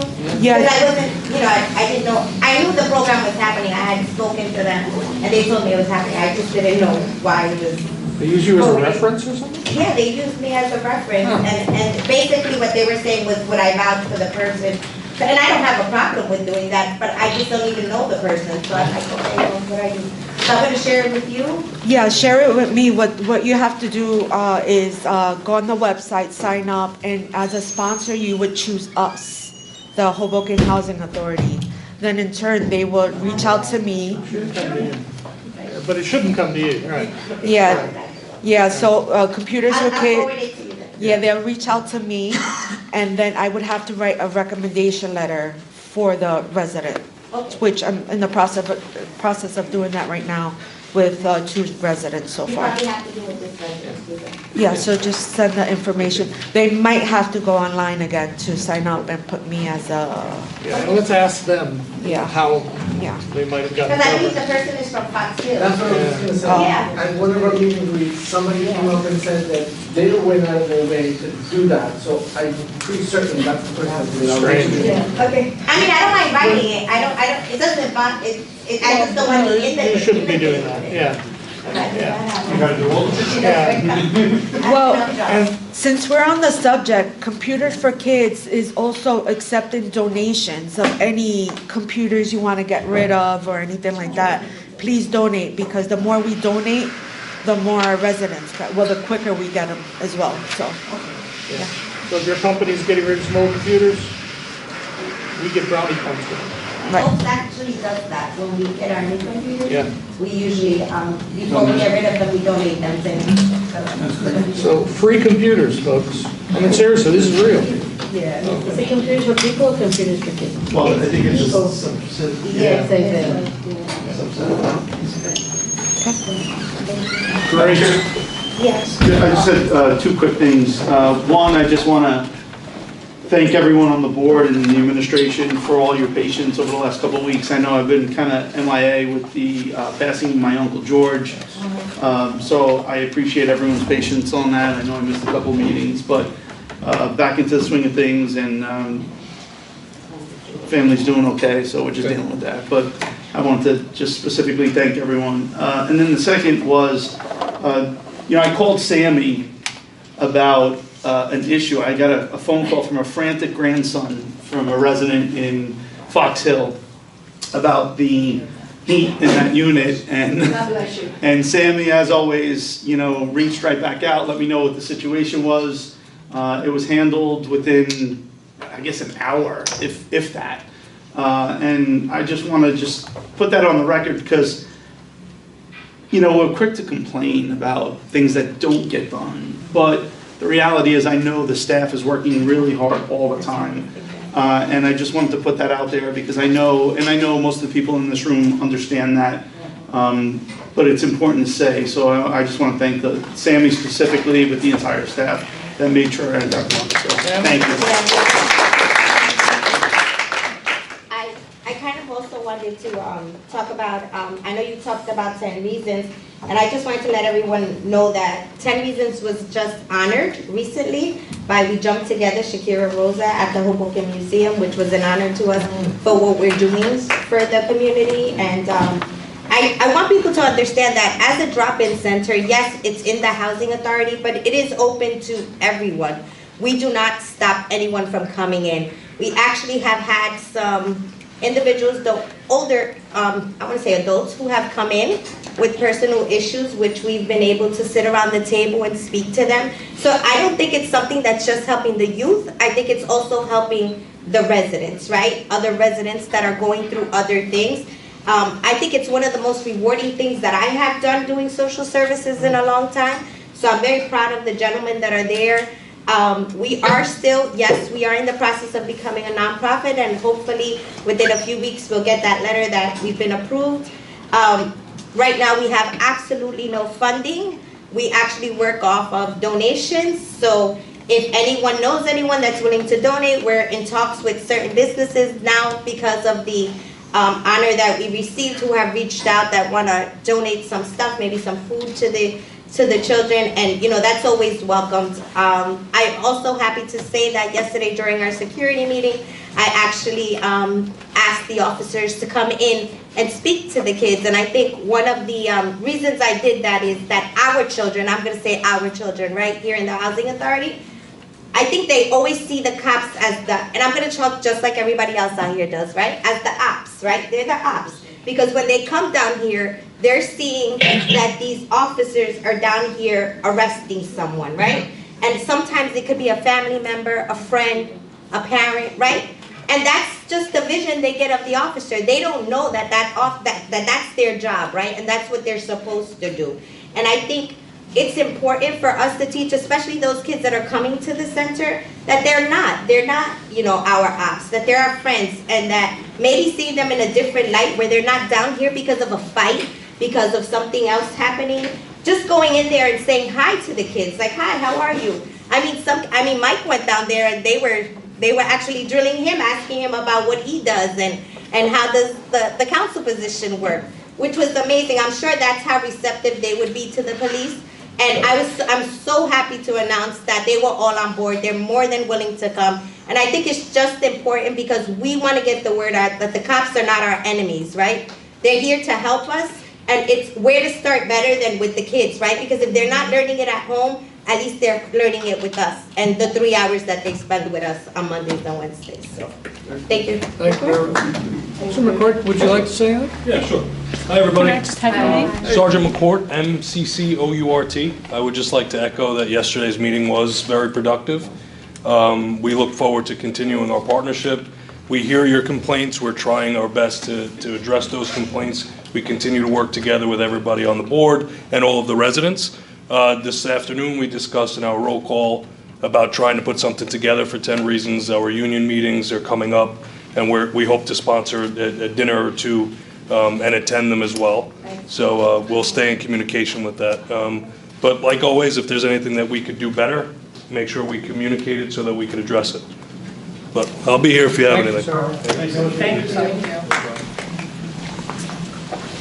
Is that it? Anybody else? I'm finished. Thank you. Anybody else like to say something? Are we good? Resolution number 2025-0201, resolution of the Housing Authority of the City of Hoboken to approve the meeting minutes for January 9, 2025, regular board meeting as revised. Second.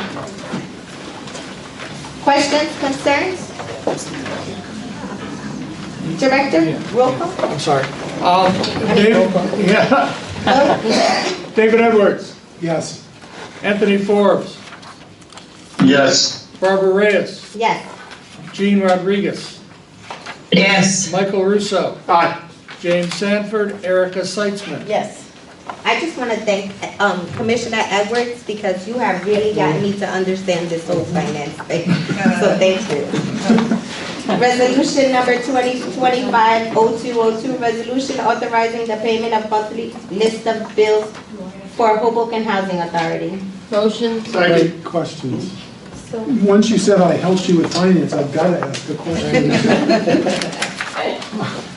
And again, it's more curiosity. Number 26, under administrative expenses, Jersey City Housing Authority, Section 8 inspection. I remember we approved a contract, there's a certain dollar amount for inspection. I have several questions. One, does every apartment have to be done every year? Yes. Okay.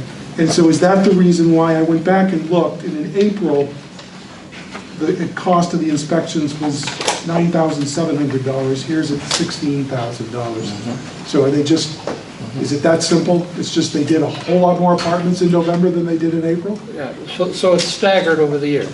You do some, and then you come back and do some more. Right. So you don't do all of your inspections at one time. It depends on the person's lease, doesn't it, as well? Yeah. Any comments, Yesenia? I believe they did Fox Hill in October. And so that's why it's. Difference was Well, the number of units, Yeah. just the number of Difference was units. Fox Hill. Thank you. The entire Section 8 program has 150, Right. and we have 200 at Fox Hill. So that's why it was 150 get double done the cost. throughout the year, Fox Hill Thank you. spend one shot. And then the next page, maintenance expenses. Couple, the appliance broker, number 50, S1, 51. First question, why aren't refrigerators and stoves part of capital expenses? Is that just HUD requirements? It seems to me that's a capital expense and should come out of the capital. We do have the ability to draw capital funds. We have not been drawing down just because we have so many other capital needs, but it is something that we can revisit if we want to. Right now, we are. We max out our capital fund every year. Okay. So it's really just, do we want to take it from here or there? So it is a capital expense, it's just where you Could fund be, it. right. Could be, okay. Number two, appliance brokers, is it literally a broker? No, it's just a company. Okay. And my question is, we've got a lot of those cooperatives. Is there a cooperative for, because this is a huge expense, I just would think that there's a lot of other housing authorities that have the same expense. Is there a cooperative, and is it worth looking for a cooperative to buy? Sure. We bid this out, and we do have the ability to buy these appliances from somebody like HT Supply that's a member of the cooperative, but the pricing is much better by us doing a simple bid, by speccing out 4 or 5 different appliances between the stoves and the refrigerators, and doing an annual contract. You'll see before us there's a resolution to extend that contract. But it doesn't lock us in for the whole year. It doesn't lock us in. We're basically bidding it out to say we may purchase up to 100 refrigerators over the course of the year. If we decide to buy from somewhere else, we are more than welcome to. If there's more favorable cooperative pricing that we found after the fact, we can buy through that cooperative. We're not locked in. Okay. So back then to cooperatives, are we a member, the cooperatives that we use, are we a member and are we required to use that cooperative, or We are a member of a number of cooperatives.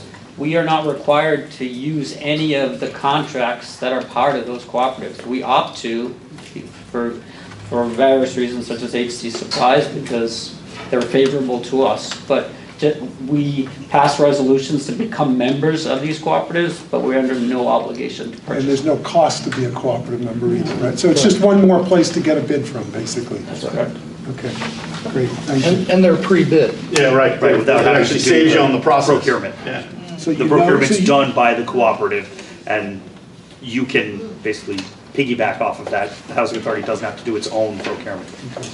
As long as it's an approved cooperative, and to my knowledge, everyone is approved, and that's part of the resolution to enter into the cooperative. And I guess my last question, it comes up from what you were saying before about this, the consultant who's doing the capital. I'm assuming we're asking for more money than in the past if we're saying that the capital budget's never sufficient, right? Well, we don't ask for money. They give us what they want to. The consultant.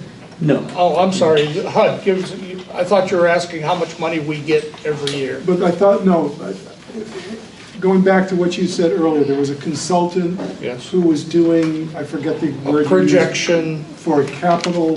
For capital needs. Okay. Right. So they come up with, so the consultant finishes and says you need $5 million a year. Right. we then take that to HUD and say we need $5 million a year, or how does that work? So what they're doing is they are saying, next year, we are predicting you will get X amount in capital funds based on what HUD has given us in prior years. The year after, we predict you'll get X amount. So we can start projecting into the future. Now, when we deprogram 160 units out of public housing, we will get less capital fund. Okay, so they're purely dealing with the decline based on the redevelopment, Yes. not on what the future needs are. Yes, that's right. So now we plug into, as we go down our needs in the coming years, we then have to fit our needs into those funding amounts. Got it. Thank you. That's it. Thank you. I will say, just as an add-on, we did have quite a long conversation this afternoon with staff on the refrigerators and the stoves, and we did say we wanted to go back out and look for some different models. We're not always happy with the quality that we're getting, but we are in the contract with them. But we're going to start taking a look with some specs on some alternatives and maybe try to upgrade. Might cost a little more, but I think we need to take a look at that. So, thank you. Okay. Thank you, Evel. Ready for a vote? Dave Edwards? Yes. Anthony Forbes? Rev, you with us? Yes. Barbara Reyes? Yes. Jean Rodriguez? Yes. Michael Russo? Aye. James Sanford? Erica Seitzman? Yes. Resolution number 2025-0203, a resolution of the Housing Authority of the City of Hoboken to extend the contract for residential appliances. Motion. Second? Questions, Speak of the devil. concerns? I think we just discussed this. Yes, we did. So if there's no further questions or concerns, can you call the roll? David Edwards? Yes. Anthony Forbes? Yes. Barbara Reyes? Yes. Jean Rodriguez? Yes. Michael Russo? Aye. James Sanford? Erica Seitzman? Yes. Resolution number 2025-0204, resolution of the Housing Authority of the City of Hoboken to extend the contract for general construction services. Motion. Second? Questions, concerns? If there's no questions, concerns, call the vote. David Edwards? Yes. Anthony Forbes?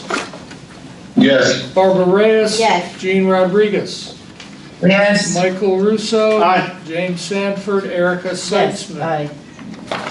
Resolution number 2023-0205, a resolution of the Housing Authority of the City of Hoboken to increase the amount of the contract for Harrison Gardens ramp landing replacement.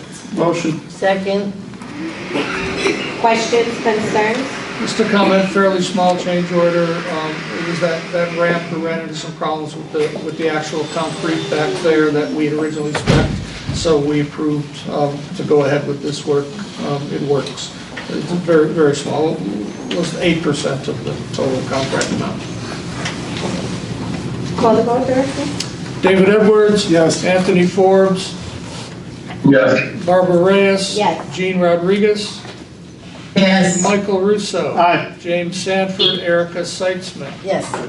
Resolution number 2025-0206, a resolution of the Housing Authority of the City of Hoboken to award a contract for paving, parking lot, and catch basin improvement. Motion. Second? Director, what parking? Sure. You want to get into details, Simon? Yeah. So we're doing the Get Fifth Street. microphone. I'm sorry. We're doing the Fifth Street pavement, which starts off from 540 Marshall Drive all the way to the end of where the Fifth Street on Jackson begins. We also have erosions on our sidewalks, which are causing very bad trip hazards. So while we're doing the pavement, we'll just finish and flush out all the sidewalks, so we'll get rid of all the trip hazards. Right there. You know, that street belongs to us. That Yes. street, from Jackson back. That's the only question I had. Anybody else? Call the vote, Director. David Edwards? Yes. Anthony Forbes? Yes. Barbara Reyes? Yes. Jean Rodriguez? Yes. Michael Russo. Aye. James Sanford. Erica Seitzman. Yes. Resolution number 2025-0207, a resolution of the Housing Authority of the City of Hoboken to authorize preliminary conditional notice concerning application for PVV assistance of veteran housing. Motion. Second. Questions, concerns? This is what was brought up earlier by, Madam Chair? Yes. Yeah, I just want to say an immense thank you to everyone. This is a project that is absolutely near and dear to my heart. I've been working alongside the Post 107 for a long time trying to get this done. The director and the staff have been excellent in trying to accomplish this goal. This is 18 more veterans that we will be able to house once this project is completed. I think Commander Carey and Mark Philmore made mention of it. There's a number more in the city of Hoboken, specifically in the county, that we can and should house. And I think this is the start. I think the city of Hoboken has the tolerance to do 75 more housing units for homeless veterans. I think we can be a leader not only in the county, but in the state of New Jersey and even federally across the country. I think this is a worthwhile cause, and I'm very, very happy to be a part of it. And I can't thank everybody enough. It's absolutely amazing that we're at this point, and we'll continue to support the veterans and Post 107 to get this accomplished. So thank you all. I appreciate it. here, Councilman, thank you. Anything else? Anyone else have any questions? Director, no questions for the vote? Okay, David Edwards? Yes. Anthony Forbes? Yes. Barbara Reyes? Yes. Gene Rodriguez? Yes. Michael Russo? Aye. James Sanford? Erica Seitzman? Yes. I cannot tell you how happy I am. Thank you. Thank you, everyone. We know you're happy. I am thrilled. This is an awesome project. Resolution number 2025-0208, a resolution of the Housing Authority of the City of Hoboken to establish a policy on the preparation of resolutions. Motion. Second. Director, do you want to move forward, or do you want to? Okay, I think we have had some discussions on this proposed resolution. The idea is that before a resolution is brought to the board, that it must be submitted the Wednesday before the board meeting. So that gives us Thursday, Friday, Monday, Tuesday, Wednesday to prepare the resolution, get everything ready for the board meeting. So nothing, hopefully, well, not nothing, but at least those resolutions that are proposed can be prepared and fleshed out.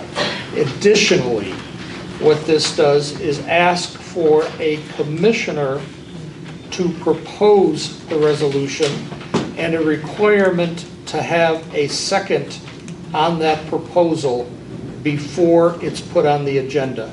Now, what we're talking about is getting it on the agenda, right? Mm-hmm. Now, if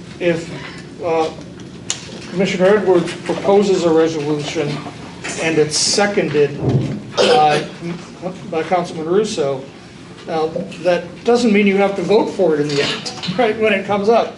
But in order to get it on the agenda, this would require at least two commissioners to say, we think this is a good idea to put on the agenda, right? So it doesn't waste our time doing a resolution that no one except one of the commissioners is going to support. So it gives that kind of process before it gets to the board.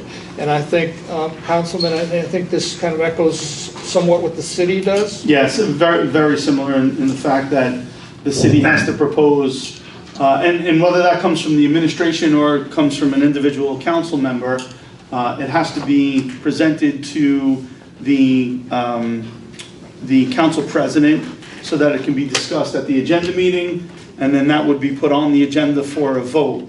One thing that I do want to say is, and we talked about this a little bit in our committee, this does not prohibit anybody from speaking about anything at any time, right? So if a commissioner, myself for example, wanted to put something on the agenda and I was unable to get a second for that particular resolution, I still have the opportunity at the meeting to discuss that or ask at that point, is there anyone else that might want to second this for our next meeting?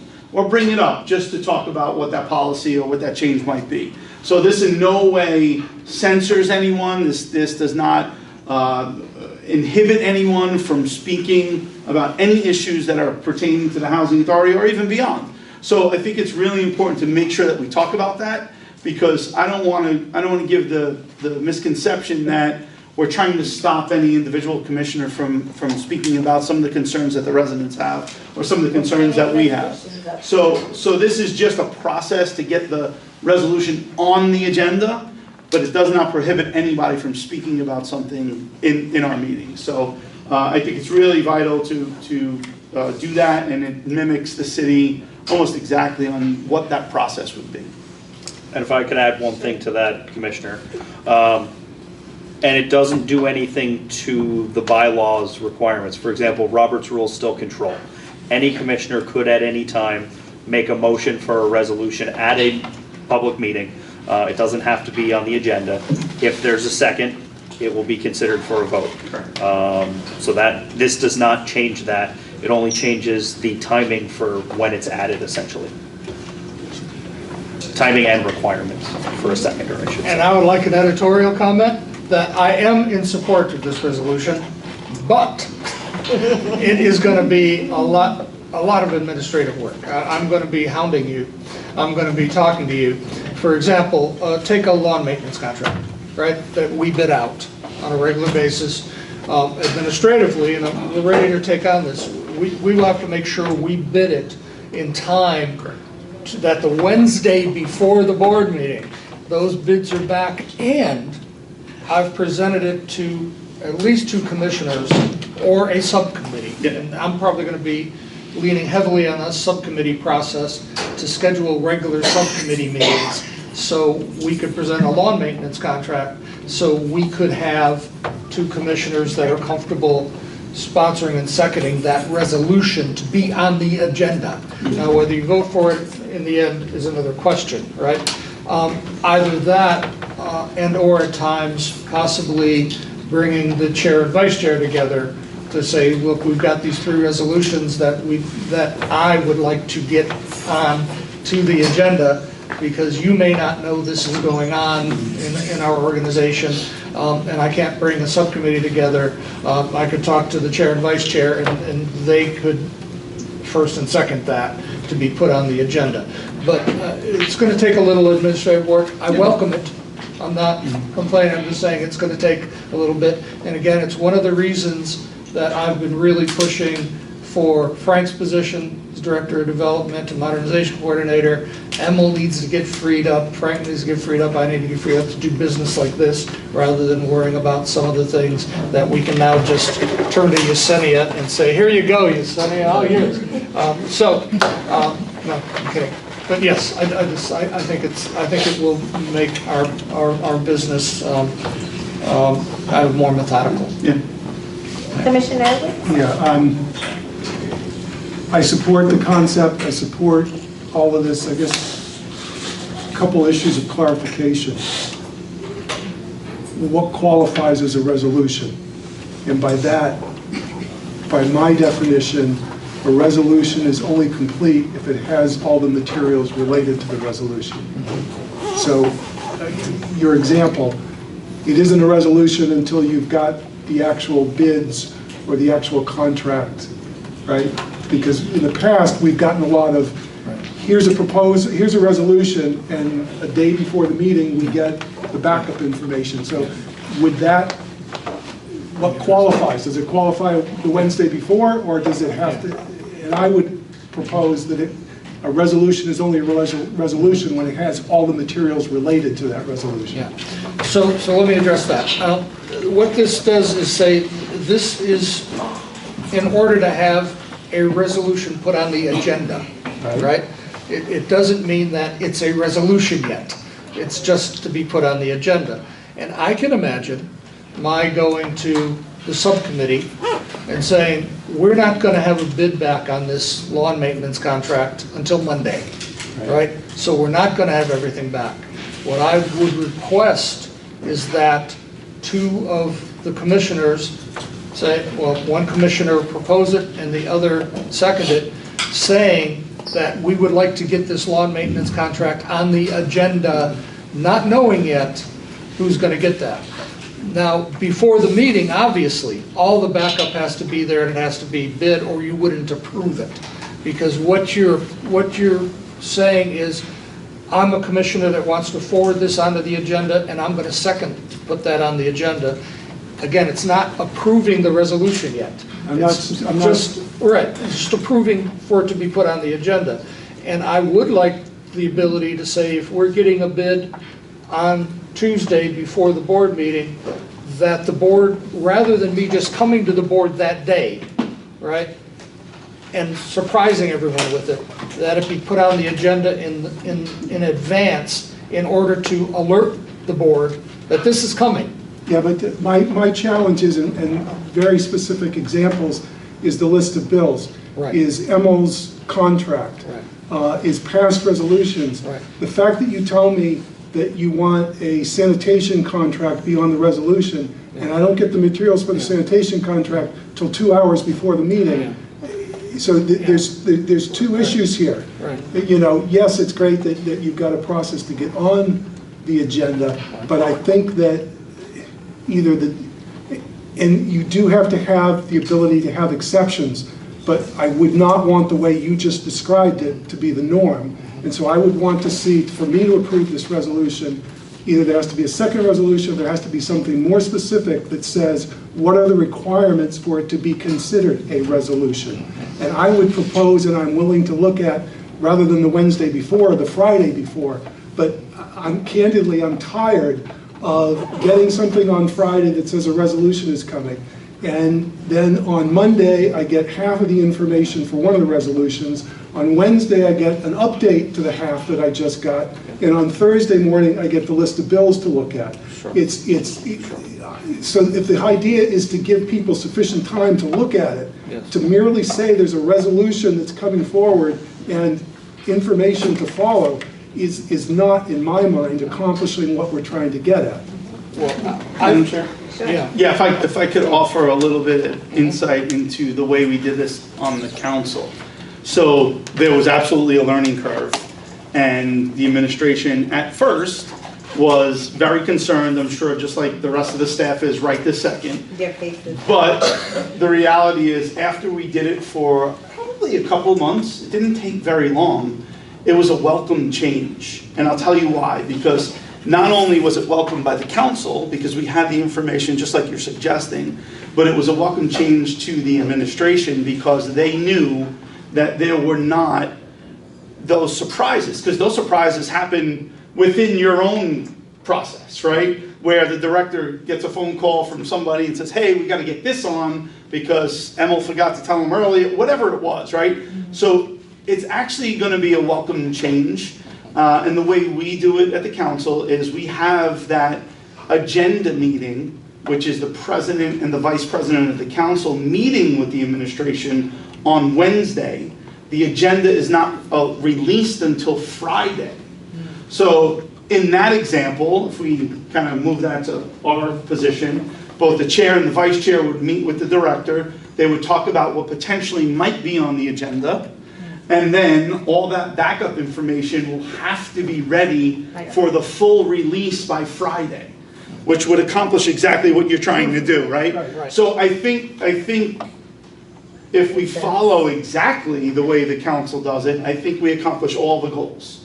Now, again, it puts a little bit more strain on you in the beginning, but I promise you're all going to be very happy when you get to that point, because Sammy's not struggling to get something on the agenda because he knows already that it's gotten to the director, and the director already discussed it with the chairwoman and the vice chairwoman, and then that comes to the board on Friday, or whatever the timing is that we decide. But I think that becomes very easy to understand that process. I think it gets all the information to everyone who has to vote on it, being the board, and I think it gives all of you the opportunity to say, hey, I got to get this ready by Wednesday, and then I have to have all the backup for that by Friday, because we're going to release that agenda, and we're going to get that out to the commissioners. Yeah. And then we do that on the council, where the council and the public get everything at the same time. There's no, unless you're on a subcommittee that discussed it, right? Right. If there's a subcommittee that I'm not on as a council member, I get all that information on Friday, just like any member of the public would. We put it on our website, we release it all, everybody has the same opportunity to review it at the same time. I think it's worked really well at the council level, and I think we can mimic that here, and I think it accomplishes exactly what we're talking about. Again, it's gonna be a little bit of a learning curve for the administration to do that, but I promise you, I think you're gonna actually really appreciate it at some point. You're not gonna scramble last minute. And if I could, Commissioner, just add to that, just to what I said before, there still would be the ability for anyone to make a motion on the floor, for anything. Got it. Yes. And if it got a second, it would have to be considered. And if, for example, Commissioner Edwards, you said, you know, we didn't get this before, maybe we should have, maybe we could have, I'm gonna vote no on it for that reason. That's well within your right, but obviously 4 affirmative votes, it would pass. So that's not in that policy as far as I'm concerned. Doing that would require a bylaws amendment. Yeah, I agree. Because consistent with Robert's rules, you can always make a motion from the floor. Yeah. Right. Just want to make sure that's clear. Yeah, I think the commissioner's making that suggestion where he doesn't have a problem voting for this as long as we have that secondary resolution to change the bylaws so that we have that timing, which I think is, again, I think it's a great idea. And I think And I that, propose it to the council, so. I think also. Oh, wait, excuse me, what would require a bylaw change? So you would always, under Robert's rules, you would have to allow motions from the floor to consider any resolution at a regularly scheduled meeting. If it's a special meeting and it's not on the agenda, then you can't vote on it anyway. But at a regularly scheduled meeting under the law, you can vote on any topic that has a motion and a second. Right. And the motion, the second part comes from Robert's rules under your bylaws. So there still would be situations, and I understand what, I think, I don't want to put words in your mouth, I think what you're saying is your request would be that be used sparingly. Say some emergency comes up, let's say the elevator goes out on Tuesday night instead of Thursday night, and there's an emergency resolution on Thursday. I don't want to put words in your mouth, but I would think that maybe that's something that the board would be comfortable having be a motion from the floor because it was after the close of. No, absolutely, and there's always going to be exceptions, and we can come up with 20 I just want to more. make sure that's clear to everyone. Right. But all I'm saying, and I guess where I'm losing what you're saying, is why what I'm proposing requires a bylaw and what's here doesn't. Because all I'm trying to say is, Just add the backup. add that all, pick the date, Wednesday or Friday, that all resolutions need to be seconded by 2 people, I'm fine with that. And pick the date, it can be Wednesday, it can be Friday, but in order for a resolution to be on the agenda, all required backup documentation I understand. must be there by that Friday. Understood, and I don't think we're saying anything different. I just wanted to make sure it was clear. Maybe I didn't do a good job of explaining myself. There would still be the possibility of resolutions that would not be on the agenda. Correct. And that's not different from what you're saying. I just wanted to make sure that was clear. That's, Okay. and I'm So I willing think to that's move where it. my explanation. And I'm willing to move it from Wednesday, I like the Friday's when you do it, so it gives us 72, you could move it to Monday as far as I'm concerned, it still gives you 72 hours to take a look at it. Got it. But, and again, I applaud this, I think it creates structure. I don't want it to be, here's another exception, here's another exception, here's another exception. Understood. And to come up with a timeline that's realistic, and it sounds like city council does it with the Friday. Yep. So do we? I think it's a simple, and run this by you, Matt, I think it's a simple change to this resolution to just say, in the second whereas clause, whereas the package includes, if available, resolutions proposed for consideration at the ensuing meeting and its supporting documentation. Sure, I would do it slightly differently. That's why I asked. Yep, where I would put it, resolutions, and resolutions, comma, and supporting documentation. Where is it? We're in the second whereas. Just Yep. moving. So it would be, the package includes, if available, resolutions, comma, and supporting documentation, comma, if any, comma, and then the rest, proposed for consideration at the ensuing meeting. Does that satisfy your Read it concerns? again, whereas the package includes. Whereas the package includes, if available, resolutions, comma, and supporting documentation, comma, if any, comma, proposed for consideration at the ensuing meeting. Or if applicable, would you prefer if applicable? Yeah. But documentation, Supporting documentation. all, again, I'm not the wordsmith here, but. All supporting documentation? Yeah, all. All supporting documentation. And not to jump ahead, but do we want to change it from Wednesday to Friday? Yeah. It's up to the board. Well, this is the burden on you. Well, that's a better conversation for you and your staff. I would not mind the change of saying no later. Excuse me, than can we Friday. keep quiet out in the audience, please? I would have no problem saying no later than Friday. My only concern about that is that we then on Friday have to prepare this resolution, right? So, and make sure it's first and seconded. Yep. And Wednesday gives us 2 days. But I do think the idea of no later than that Friday gives us the ability to have a couple extra days that happen. Yeah, see, I'm sorry, I think from our perspective, right, we just want the information so we know what we're voting on, right? Sure. From your perspective as the administration, you gotta prepare all that stuff and I get it, right? But I think the ask here is, we want the information because we want to be able to know what we're voting on and be able to prepare for that vote. But we also have to be able to tell commissioners that they've got to give us a little heads up. If you have some idea that you want all of our grass in front of Monroe Gardens to be AstroTurf next year, we need a little heads up that that's coming. Sure. You know? Yes, this works both ways, right? Yeah. So Yeah. I can't call Barbara and say, Barbara, listen, we're gonna put on this resolution to do X, Y, and Z, and then send that to you on Friday, 5 minutes before the deadline, because then you don't have a time to prepare. Same way, we don't have a time to prepare if we don't get it before that deadline. And I think right? that's fair. So, and again, I just go back to what we do on the council. Yeah. Having that meeting with the chairwoman and the vice chairwoman on a Wednesday, understanding what's there, and then our committee process, allowing some of these things that we know well in advance of when the meeting is, gives us the opportunity to get all of that stuff hashed out, and then we get it out to everyone on Friday, the latest. Right. Just my If I 2 cents. could, I think maybe what the director is getting at here is, this provides for the request for the resolution to be made, let's change it to Friday and not change anything else for now, prior to noon on the Friday of the week preceding the regular meeting. The standard has been at least an effort to get the package out on Friday. If there's that request at 11:59 a.m. on Friday, that may jeopardize the ability to get the full package out on Friday, which But I think Commissioner. I think that's the concern. I'm not passing Yeah, but I judgment think on it. Commissioner Sanford said he doesn't mind receiving it 72 hours, so even if we received it Monday. I'm Edwards. I'm in Edwards. Please do not make that mistake. I'm sorry.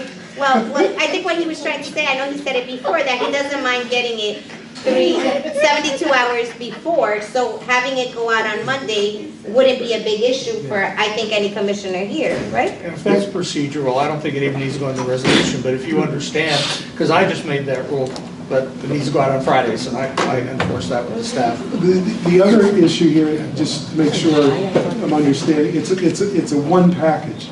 So it's not, we're going to get 4 resolutions that are approved on Thursday and 6 more on Friday. It's got to be one package. It's going to be one package. Needs to be one package. Right. Anything that does not get distributed at the package Correct. theoretically Right. would Pushes to have the to next be, meeting. well, would have to be, Guys, all Sorry. talking, all talking. Love it.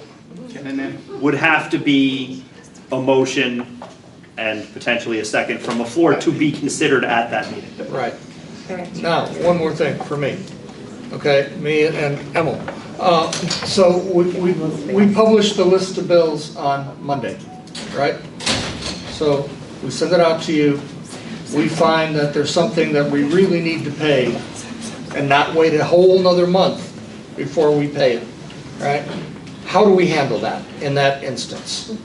The same way. That's the request from the That's the floor. the same way, right? I would So, propose. so Director, in a situation like that, and again, this is just the way I would handle it, right? So we have a list of bills of 20 things. We need to add the 21st. Right? At the meeting, present to us to say, by the way, we had this last minute bill come in. It's vital we get it paid. And then we, as a board, get to say, okay, let's make the amendment, add that extra bill, and vote on it at the meeting. We have the ability to do that at any moment. I am very good with that. And if I could, correct me if I'm wrong, there would be nothing under this resolution, this policy, to prevent you from identifying, and maybe you don't want to do it 2, 3, 4 times with a list of bills, but, you know, an emergency elevator resolution, from identifying that issue on a Tuesday and sending it to the board and saying, this is something I would like for you to consider on the floor on Thursday. It doesn't prevent you from, you know, getting that information out there ahead of time if you have it. The only question I have here is you said you prepared the list of bills on Monday. Is that the Monday before the Wednesday, or is that the Monday after the Friday? It's the Monday after. So you speak, Well, no, because I'm going to say the same thing. Absolutely. I think the better question is, do you have a problem making sure that they're ready on Friday? Yes. Either that or unofficially, internally, your deadline for distribution of the package is now Monday. And I'd rather come up with something that's consistent, and have all these different exceptions. And I want to hear from Emil about his day-to-day, what comes into the door here, Emil. The challenge with the list of bills is that a lot of these bills don't come until month end, right? So on the first of the month, second of the month. So on a month where the board meeting happens early, like for example on the 8th of the month, to have everything finalized by the 2nd of that month is daunting. It's not realistic. More than likely, if that board meeting is on the 8th, I will need to provide an amended list of bills. Does that mean that we're going to have 2 versions? So you're going to see something published, because there will be, say, 75% of the bills in by that 2nd of the month. And then is the intent here to see another version of the list of bills presented on the floor? The only thing that I would say is, we had the same concern at the city, and quickly those vendors sent their bills in. Very quickly, when they realized that they weren't getting paid that month, because they didn't meet our deadline. They need to meet our deadline. We don't need to meet theirs, right? And I think that's something that needs to be consistent in general, because it makes your job harder if they're not consistently sending their bills in on time, right? I mean, we literally at the city have had vendors not sending bills in for 6, 8, 10, 15 months. Yeah, that happens. Right? That's on them, right? If they're willing to do that, they're not that concerned about getting that payment right away. So I'm not gonna worry about it as a commissioner, and I don't think you should worry about it either. Give them all the deference in the world to say, hey, we need this stuff well in advance so we could get it on for our meeting. We just set these new rules that we have no control over as the administration. Our board set those rules, right? And that's where you'll see those vendors, right? Matt's gonna make sure he gets his bills on time, right? Like seriously, like I mean honestly, it's not.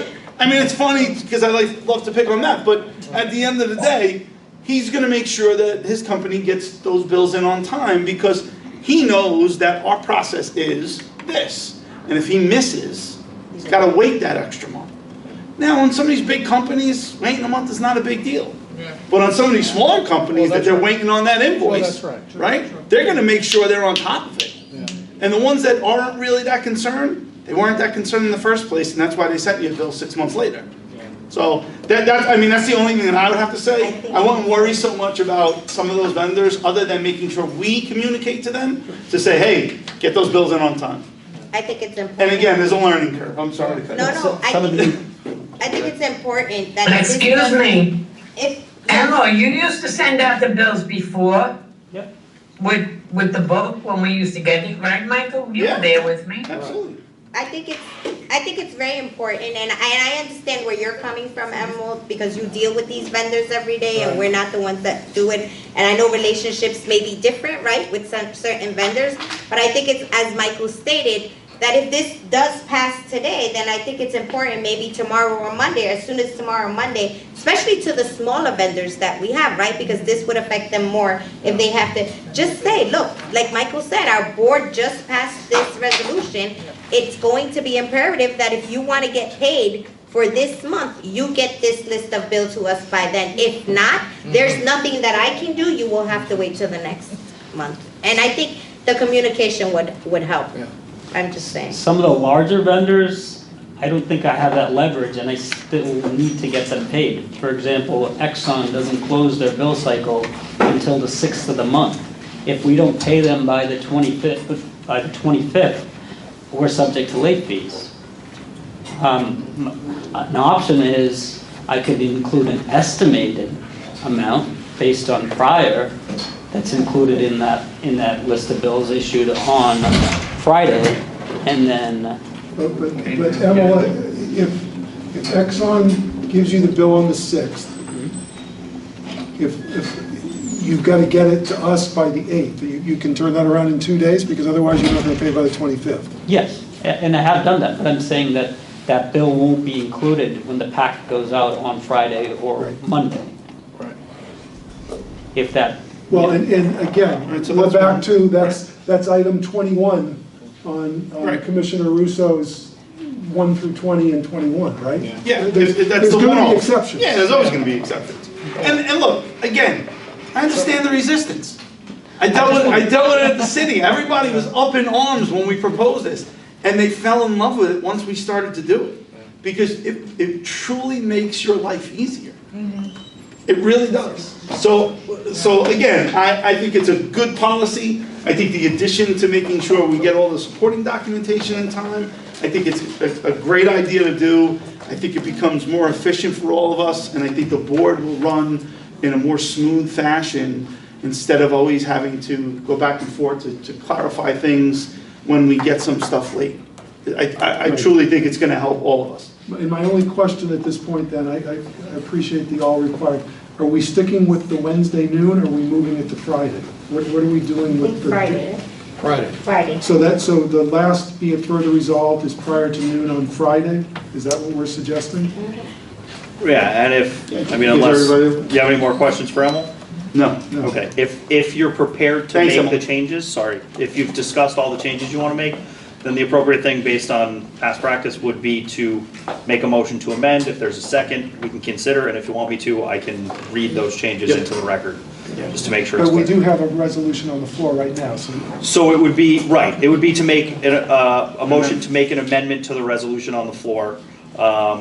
If that is passed, I would read the changes. If that is then passed, then you would vote on the resolution as amended. Right, so I'm making that resolution. So there's making that motion. So there's a motion to amend. I'll second the amendment. Okay. So. And then please read the amendment into the record. Just for the record, and again, the authority will prepare a final resolution reflecting these changes, but just for the record, to make sure everyone's comfortable. There would be two amendments, or amendments in two places. The first would be the second whereas clause, which says, whereas the package includes, if available, we would amend it to say, if available, resolutions, comma, and all supporting documentation, comma, if applicable, comma, and then it would continue as originally proposed, with proposed for consideration at the ensuing meeting. That's change one. Second change, much simpler. The second resolved clause starts, be it further resolved that all requests for the preparation of resolutions. On the third line, the word Wednesday would be amended to Friday. So it would be prior to noon on the Friday of the week preceding the regular meeting. And we had talked about using the word required, but I guess all takes care of required in that first. All supporting documentation. Yeah, okay.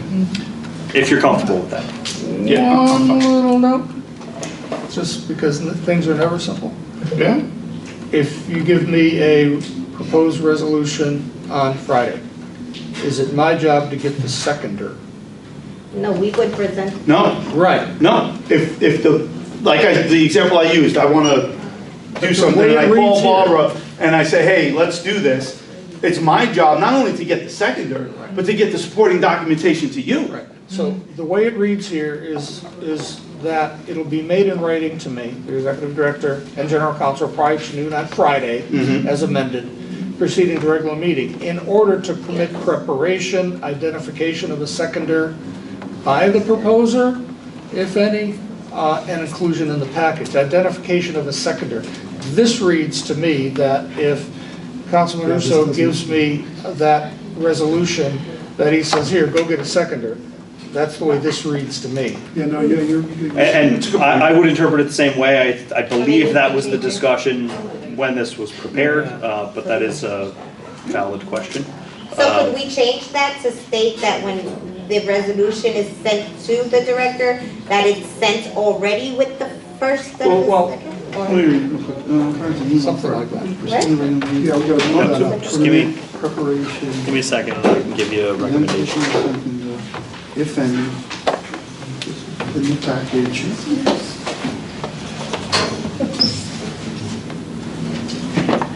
Can we just add by either the administration or the commissioners? No, we don't say second or anywhere else but there. For the preparation of resolutions made directly by commissioners, be made in writing by email to include the proposer and the seconder there. You could, yes, I would suggest by email, comma, identifying both the proposer and any seconder. Yes. Okay. Yes. Yes. Comma. But something director just said, you said, somebody said, I don't know whether it was Commissioner Russo or the director, something about twins. Something about One with hair, one without. right, of course. Either by the administration or the commissioner. The way this is presented now, every resolution would be a proposer and a seconder among commissioners. That's right. There wouldn't be any resolutions that would be proposed by the administration Correct, without that's that. I just want to correct. make sure that's clear, Yes, that that's Yep, the intention. that's the intention. That's the way I just wanted to make that clear, okay? So if I want a resolution, I gotta come to you guys and sell it. Okay. So, give me 1 second and I will read that third change. I'm not gonna read the first two changes again. While you guys are waiting on that change, there's an update from Fox Hill, and there's tech on site. So he's been there now for about 15 minutes, so we should hear from Jason. Good. Thank you very much.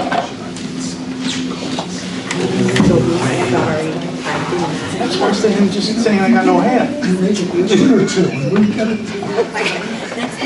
I'm gonna learn to regret that. Oh, listen, I don't let anybody get away with anything. That's true. Director, he's getting from you. Yeah. I'm never gonna live this one down. What goes around comes around, Michael, so we'll have some fun with this for ourselves. Could do, Yeah. we gotta use one of those apps where we can swap faces. Yeah, right. Yeah,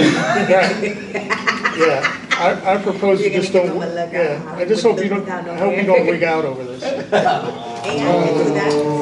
On that note, okay, so the third resolution, I'm sorry, the third amendment here would be, and as far as I'm concerned, you don't need a motion and a second on this. This is to identify all of the changes.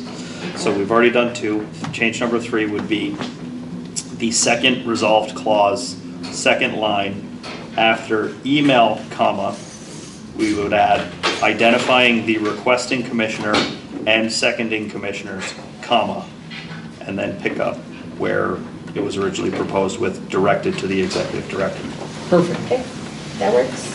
And then do we get rid of the in order to permit?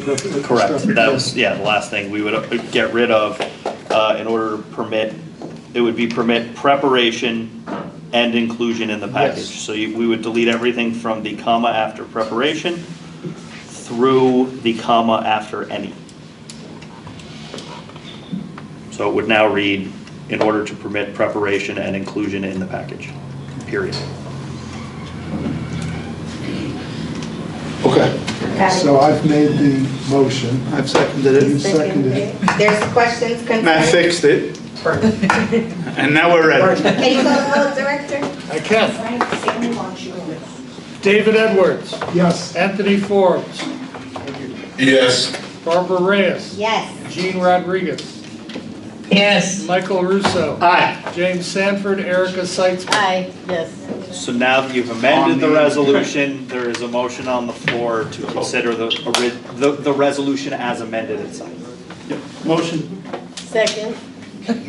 So that vote was on the amendment, and now you're considering the resolution Go itself. back and do it. So I'm against it now because it's the amended version.